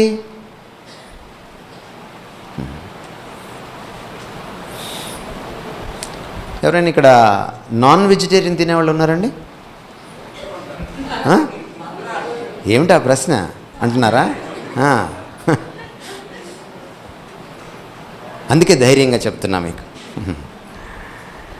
మీరు నాన్ వెజిటేరియన్ తినేటప్పుడు మటన్ కొట్టు దగ్గర ఉన్న వాసన మీకు బిర్యానీలో ఎందుకు రాదు?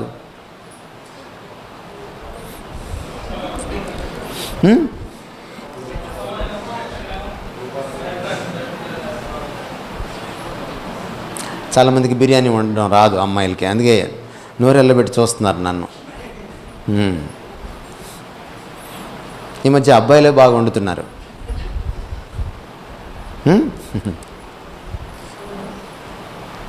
దాన్ని ఏం చేస్తామంటే, దానికి మసాలా దట్టించి, పెరుగు దట్టించి ఏం చేస్తాం? పక్కన పడేస్తాం కాసేపు. ఏం జరుగుతుంది ఆ పక్కన పడేసినప్పుడు?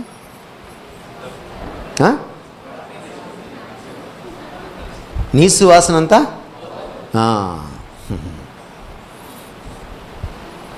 నీసు వాసన అంతా పోతుంది. అదే మీరు దాన్ని నానబెట్టలేదనుకోండి మసాలాలో, ఏమవుతుంది? ముక్క నోట్లో పెట్టుకోలేము. మన మనసు కూడా పాపపు నీసుతో కొట్టుమిట్టాడుతుంది. మీరు మారు మనసు పొందగానే ఈ నీసు పోదు, దాన్ని నానబెట్టాలి. టైం తీసుకుంటుందా నీసు పోవడానికి? టైం తీసుకుంటుందా? ముక్క గంటన్నా నానాలి, 2 గంటలన్నా నానాలి. అదే అరగంట నానేసి గబగబ వండేస్తే ఆ లెక్క వేరు. అదే 1 గంటన్నర నానేసి వండితే ఆ లెక్క వేరు, ఆ రుచి వేరు. ఈ క్రైస్తవ తలకాయ ఉంది చూసారా, దీన్ని మార్మన్స్ పొందకముందు మనము ప్రతి దాంట్లో పెట్టేశాం. తీసుకెళ్ళి మురుగు కాలువలో పెట్టాం, నానా కచడ, చెత్త, చెదారం, మలినం, అపవిత్రత అన్నిట్లో పెట్టాం. మీరు ఒక స్పాంజ్ ముక్కని మురుగు కాలువలో వేసి 10 నిమిషాల తర్వాత పిండండి, యాపిల్ జ్యూస్ వస్తుందేమో. మరి క్రైస్తవ జీవితంలో ఎలా వస్తుంది? అది మురుగు కాలంలో ఉండి ఉండి ఉండి అబ్జర్వ్ చేసుకొని పీల్చుకొని చర్చికి వచ్చి అలా పైపైన వాక్యం వినేసి ఆ మాంసం కొట్టు దగ్గరికి వెళ్ళేటప్పటికే మర్చిపోయి ఆ తర్వాత వంటగదిలో అది ఉడుకుతుంటే ఆ వాసనకి ఇంకా అసలు మర్చిపోయి, సాయంత్రం కల్లా అసలు విన్నవాక్యం అసలు లేకుండా పోయి, ఇది ఎలా పోతుంది? దీన్ని శుభ్రం చేసి ఏం చేయాలి? క్రీస్తు రక్తంలో కడుక్కుంటే సరిపోదు, వాక్యంలో ముంచెత్తాలి దాన్ని, వాక్యంలో నానబెట్టాలి దాన్ని. అప్పుడు వాక్యం ఏం చేస్తుందంటే మనస్సు నరనరాల్లోకి, అణువణువులోకి వెళ్తుంది. అంటే వాక్యాన్ని ఏం చేయాలి? మొదట చదవాలి. ఇంకా ఏం చేయాలి? లోతుగా చదవాలి. ఇంకా ఏం చేయాలి? ఆలోచిస్తూ చదవాలి. ఇంకా ఏం చేయాలి? అర్థం చేసుకుంటూ చదవాలి. ఇంకా ఏం చేయాలి? మళ్ళీ మళ్ళీ చదవాలి. ఇంకా ఏం చేయాలి? చదివేసిన తర్వాత మనన చేసుకోవాలి. ఇంకా ఏం చేయాలి? మనన చేసుకొని దాన్ని మదిలో మాటి మాటికి దాన్ని ఆలోచించాలి. దాన్ని ధ్యానించడం అంటాం. అలా జరిగిన నాడు నీ మనసుని 20 ఏళ్ల నీ పాప జీవితాన్ని, 30 ఏళ్ల నీ పాప జీవితాన్ని, 40 ఏళ్ల నీ పాప జీవితాన్ని కడగడానికి టైం పడుతుందా లేదా? కడుగుతుంది. అప్పుడు నువ్వు రక్షింపబడిన దానికి ఫలాలు బయటకు వస్తాయి. దివారాత్రము దాన్ని ధ్యానించిన వాడు ధన్యుడు, అతడు మాత్రమే నీటి కాలువలో ఎవరన్నా నాటబడినదై ఆకువాడక తన కాలమందు ఫలమిచ్చి చెట్టు వలె ఉంటాడు, ఉంటుంది.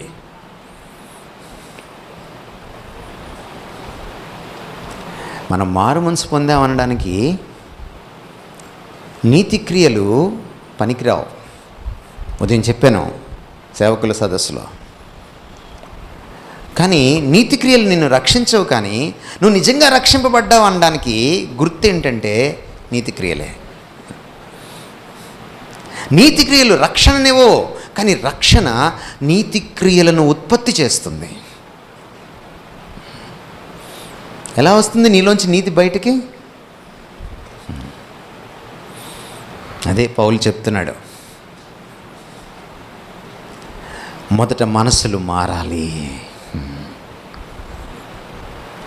నూతనపరచబడాలి, రూపాంతరం చెందాలి. రూపాంతరం అనే మాటకి మీకు అర్థం తెలుసా?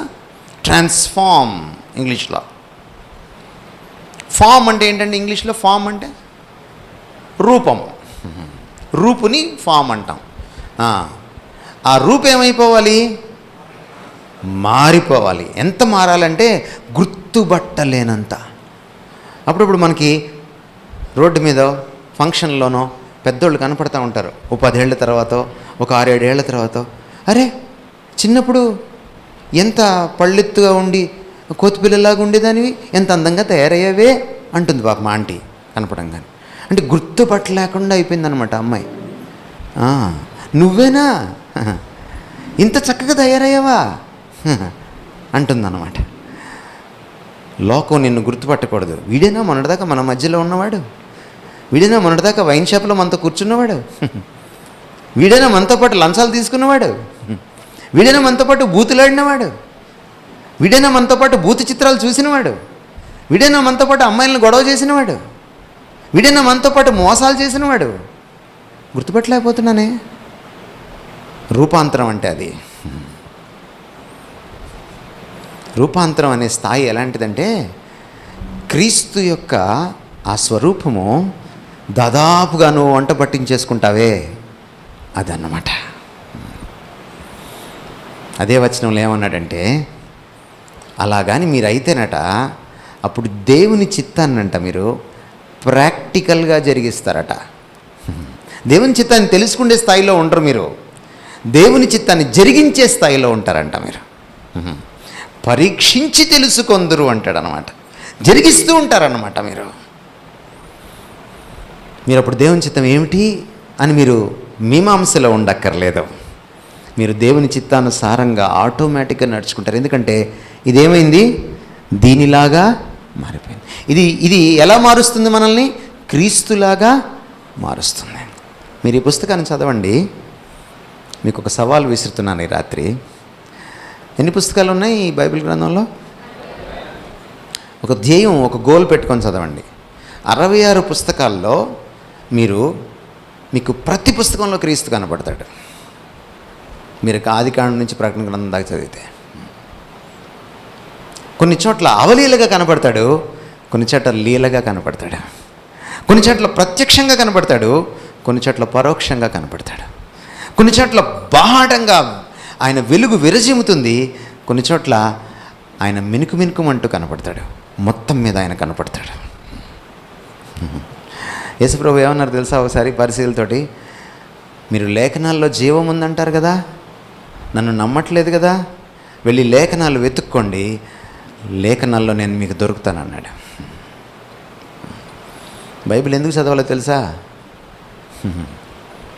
మా బైబిల్ చదవకపోతే దేవుడు కొడతాడంట, బైబిల్ చదవకపోతే పుణ్యం రాదట, అందుకని ఆవిడ 4 అధ్యాయాలు చదివితే నేను 40 అధ్యాయాలు చదువుతాను, అందుకని ఈ ఏడాది బైబిల్ మళ్ళీ పూర్తి చేశాను. సార్ మీకు తెలుసా నేను 90వ బైబిల్ చదువుతున్నాను. ఈ 90వ 80వ బైబిల్ చదివే వాళ్ళతో జాగ్రత్త. వాళ్ళకు ఒక హెచ్చరిక ఏంటంటే, అమ్మ ఒక్కసారి బైబిల్ చదివినోడు ఉంటాడే, వాడికంటే ఎక్కువ లెక్క చెప్పాలి నువ్వు, జాగ్రత్త. బైబిల్ నాకు తెలియకపోవడం కంటే తెలిస్తే ఇబ్బంది ఎక్కువ. బైబిల్లో అర్థం కాని విషయాల కంటే అర్థమైన విషయాలతో ఇబ్బంది ఎక్కువ. ఎందుకంటే అర్థమైన విషయాల గురించి నేను దేవుడికి లెక్క చెప్పాలి. నీకు అర్థమైంది కదా? అర్థమైంది ప్రభువా, మరి పాటించావా? జాగ్రత్త. సాంఖ్యత వాక్యంతో ముడిపడి ఉందన్నమాట మన క్రైస్తవ జీవితం. మనం ప్రతిదినము క్రీస్తులాగా పవిత్రీకరించబడాలి. ఆయన రూపంలోకి మారాలంటే మనం ఆయనతో సహవసించాలి, ఆయన మాటను వంట పట్టించుకోవాలి, నరనరాలకు ఎక్కించుకోవాలి.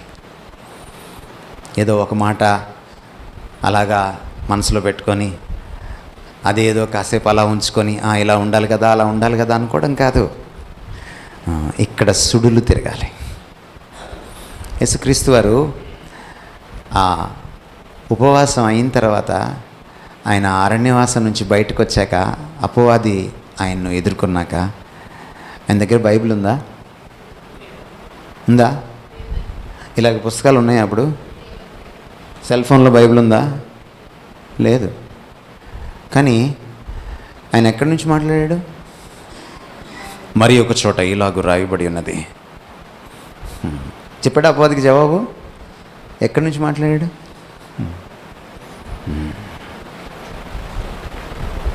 సండే స్కూల్ క్రైస్తవం నుంచి మనం ఎదగాలి. సండే స్కూల్లో ఎందుకు కంటత పెడతామంటే ప్రైజ్ కోసం కంటత పెడతాం. ఓ టిఫిన్ బాక్స్ వస్తుందని, ఓ షీల్డ్ వస్తుందని. కానీ ఇక్కడ వాక్యం ఎందుకు మనం వంట పట్టించుకుంటామంటే క్రీస్తులాగా మారడానికి. మనకు వేరే మార్గం లేదు. చాలా విషయాలు మీకు చెప్పాలని ఉంది, నా సమయం అయిపోయింది రోమాపత్రిక నుంచి. కానీ ఒక్క మాట మీకు నేను చెప్పి ముగిస్తాను. అదే 12వ అధ్యాయంలో మరొక విషయాన్ని కూడా చెప్పాడు ఆయన, మన విశ్వాసం గురించి. అక్కడ ఒక కొత్త కోణం నుంచి ఆయన ఆరాధన గురించి మాట్లాడతాడు. ఉదయం ఎవరో సేవకులు నన్ను అడుగుతున్నారు, అయ్యా ఆరాధన ఎలా చేయాలి? మోకరించి చేయాలా, చేతులు పైకెత్తి చేయాలా, లేకపోతే హల్లెలూయా అంటూ చేయాలా, లేకపోతే పాటలు పాడి చేయాలా, లేకపోతే దేవుడి గురించినటువంటి లక్షణాలని ఏకరువు పెడుతూ పొగడుతూ చేయాలా? కొత్త ఆరాధన, మీకు తెలియని ఆరాధన అక్కడ రాశాడు చూడండి పౌలు. ఏమంటున్నాడంటే, మీ శరీరాల్ని సైతము ఆయనకి సజీవ యాగంగా సమర్పించుకోవాలట.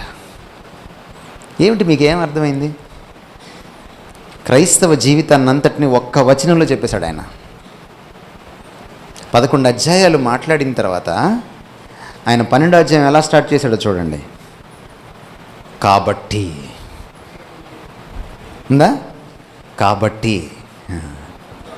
కాబట్టి అంటే ఏంటంటే అర్థం,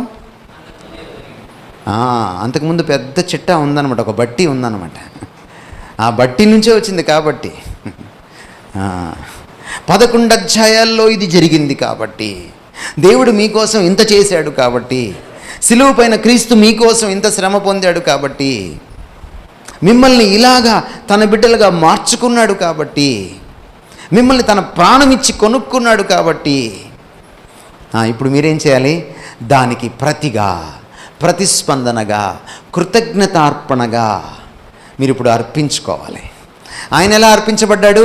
మనందరి పాప పరిహారార్థ బలిగా అర్పించబడ్డాడు. దానికి ప్రతిగా మీరు ఇంకొక బలి ఇవ్వాలి. ఏమిటి బలి? ఏమిటి బలి? ఆరాధనా బలి, సజీవ యాగం. ఏంటి సజీవ యాగం అని ఎందుకన్నాడు? నీ జీవితమే ఒక యాగం అవ్వాలి. దీన్ని మళ్ళీ మీరు కొలస్సీ పత్రికలోకి వెళ్తే మీకు అర్థమవుతుంది. మీరు ఏది చేసినను, పౌలు ఆ రోజు మీరు భోజనము చేసినను, పానము చేసినను అన్నాడు. నేనేమంటున్నాను? మీరు టీవీ చూసినను, వాట్సాప్లో మాట్లాడినాను అంటున్నాను నేను ఈరోజు. ఎవరి కోసం చేయాలి? మీరు డ్వాక్రాలో చేరినను, మీరు ఒకవేళ మీకు పింక్ కార్డు ఉంటే ప్రభుత్వ పథకం కోసం తెల్ల కార్డుగా మార్చుకుంటున్నారు అనుకోండి, అప్పుడు కూడా ప్రభు నిమిత్తమే చేయాలి. మీరు ఒక గవర్నమెంట్ ఆఫీసర్ అయితే బల్ల కింద చేయి పెడుతున్నారనుకోండి, అప్పుడు కూడా ప్రభు నిమిత్తమే.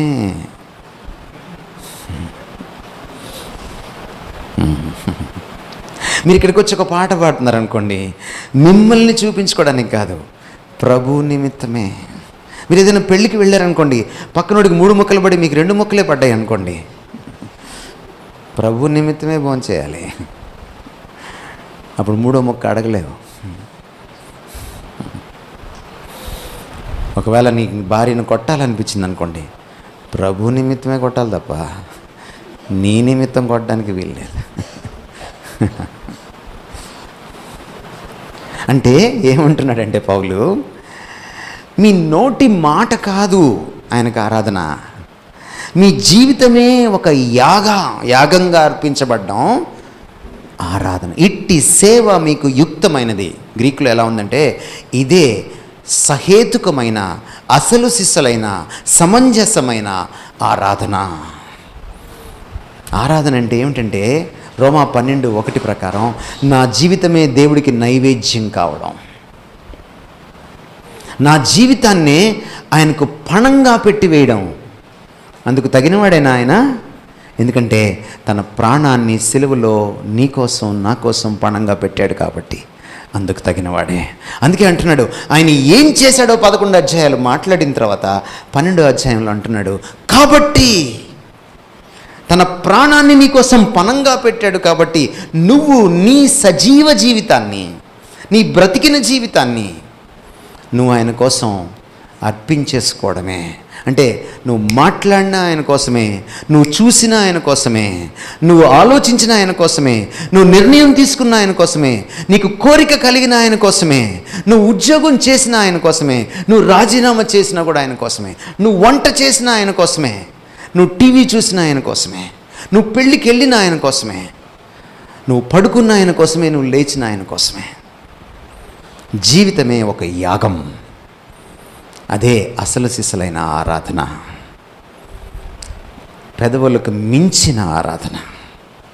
ఇది ఒక క్రొత్త నిబంధన క్రైస్తవుడికి, క్రైస్తవురాలకే సాధ్యం. ఆరాధనకి కృతజ్ఞత స్ఫూర్తి, కానీ కృతజ్ఞత ఆరాధన కాదు. కృతజ్ఞత దేవుడు ఏదైనా మంచి చేస్తేనే కృతజ్ఞత, కానీ ఆరాధన ఆయన ఏం చేయకపోయినా దాసోహం అయిపోయేది ఆరాధన. మొన్న ఒక ఆయన పోయాడు, ఓ సినిమా యాక్టర్, ఎక్కడ చూసినా ఆయన గురించి ఏడుపులు. ఏం చేశాడు వాళ్ళకి? ఏం చేయలే.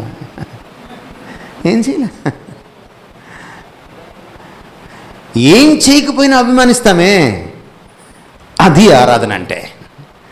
నాకు ఇది ఇస్తేనే చేస్తానంటామే, అది క్విడ్ ప్రోకో భక్తి.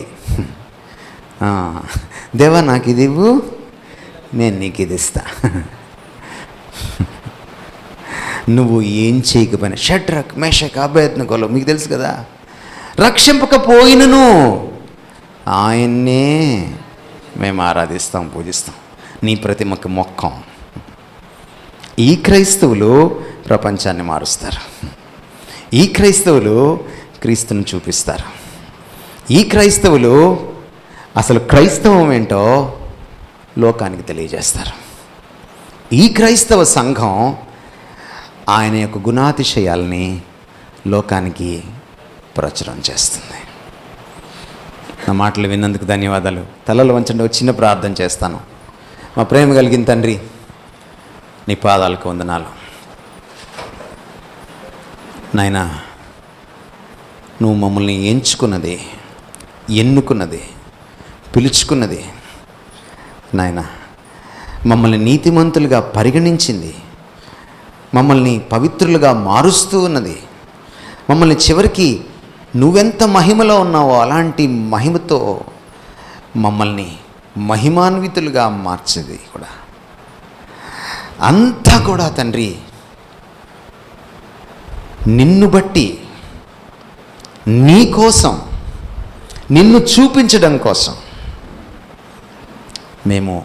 మేము కాదు, మా వారం కాదు, మేము ఎవరి వారం కాదు, కేవలం నీ వారం తండ్రి. మేమేదైతే విన్నామో అయ్యా, ఎక్కువ దయచేసి మేమేదైతే విన్నామో దాన్ని మేము మనన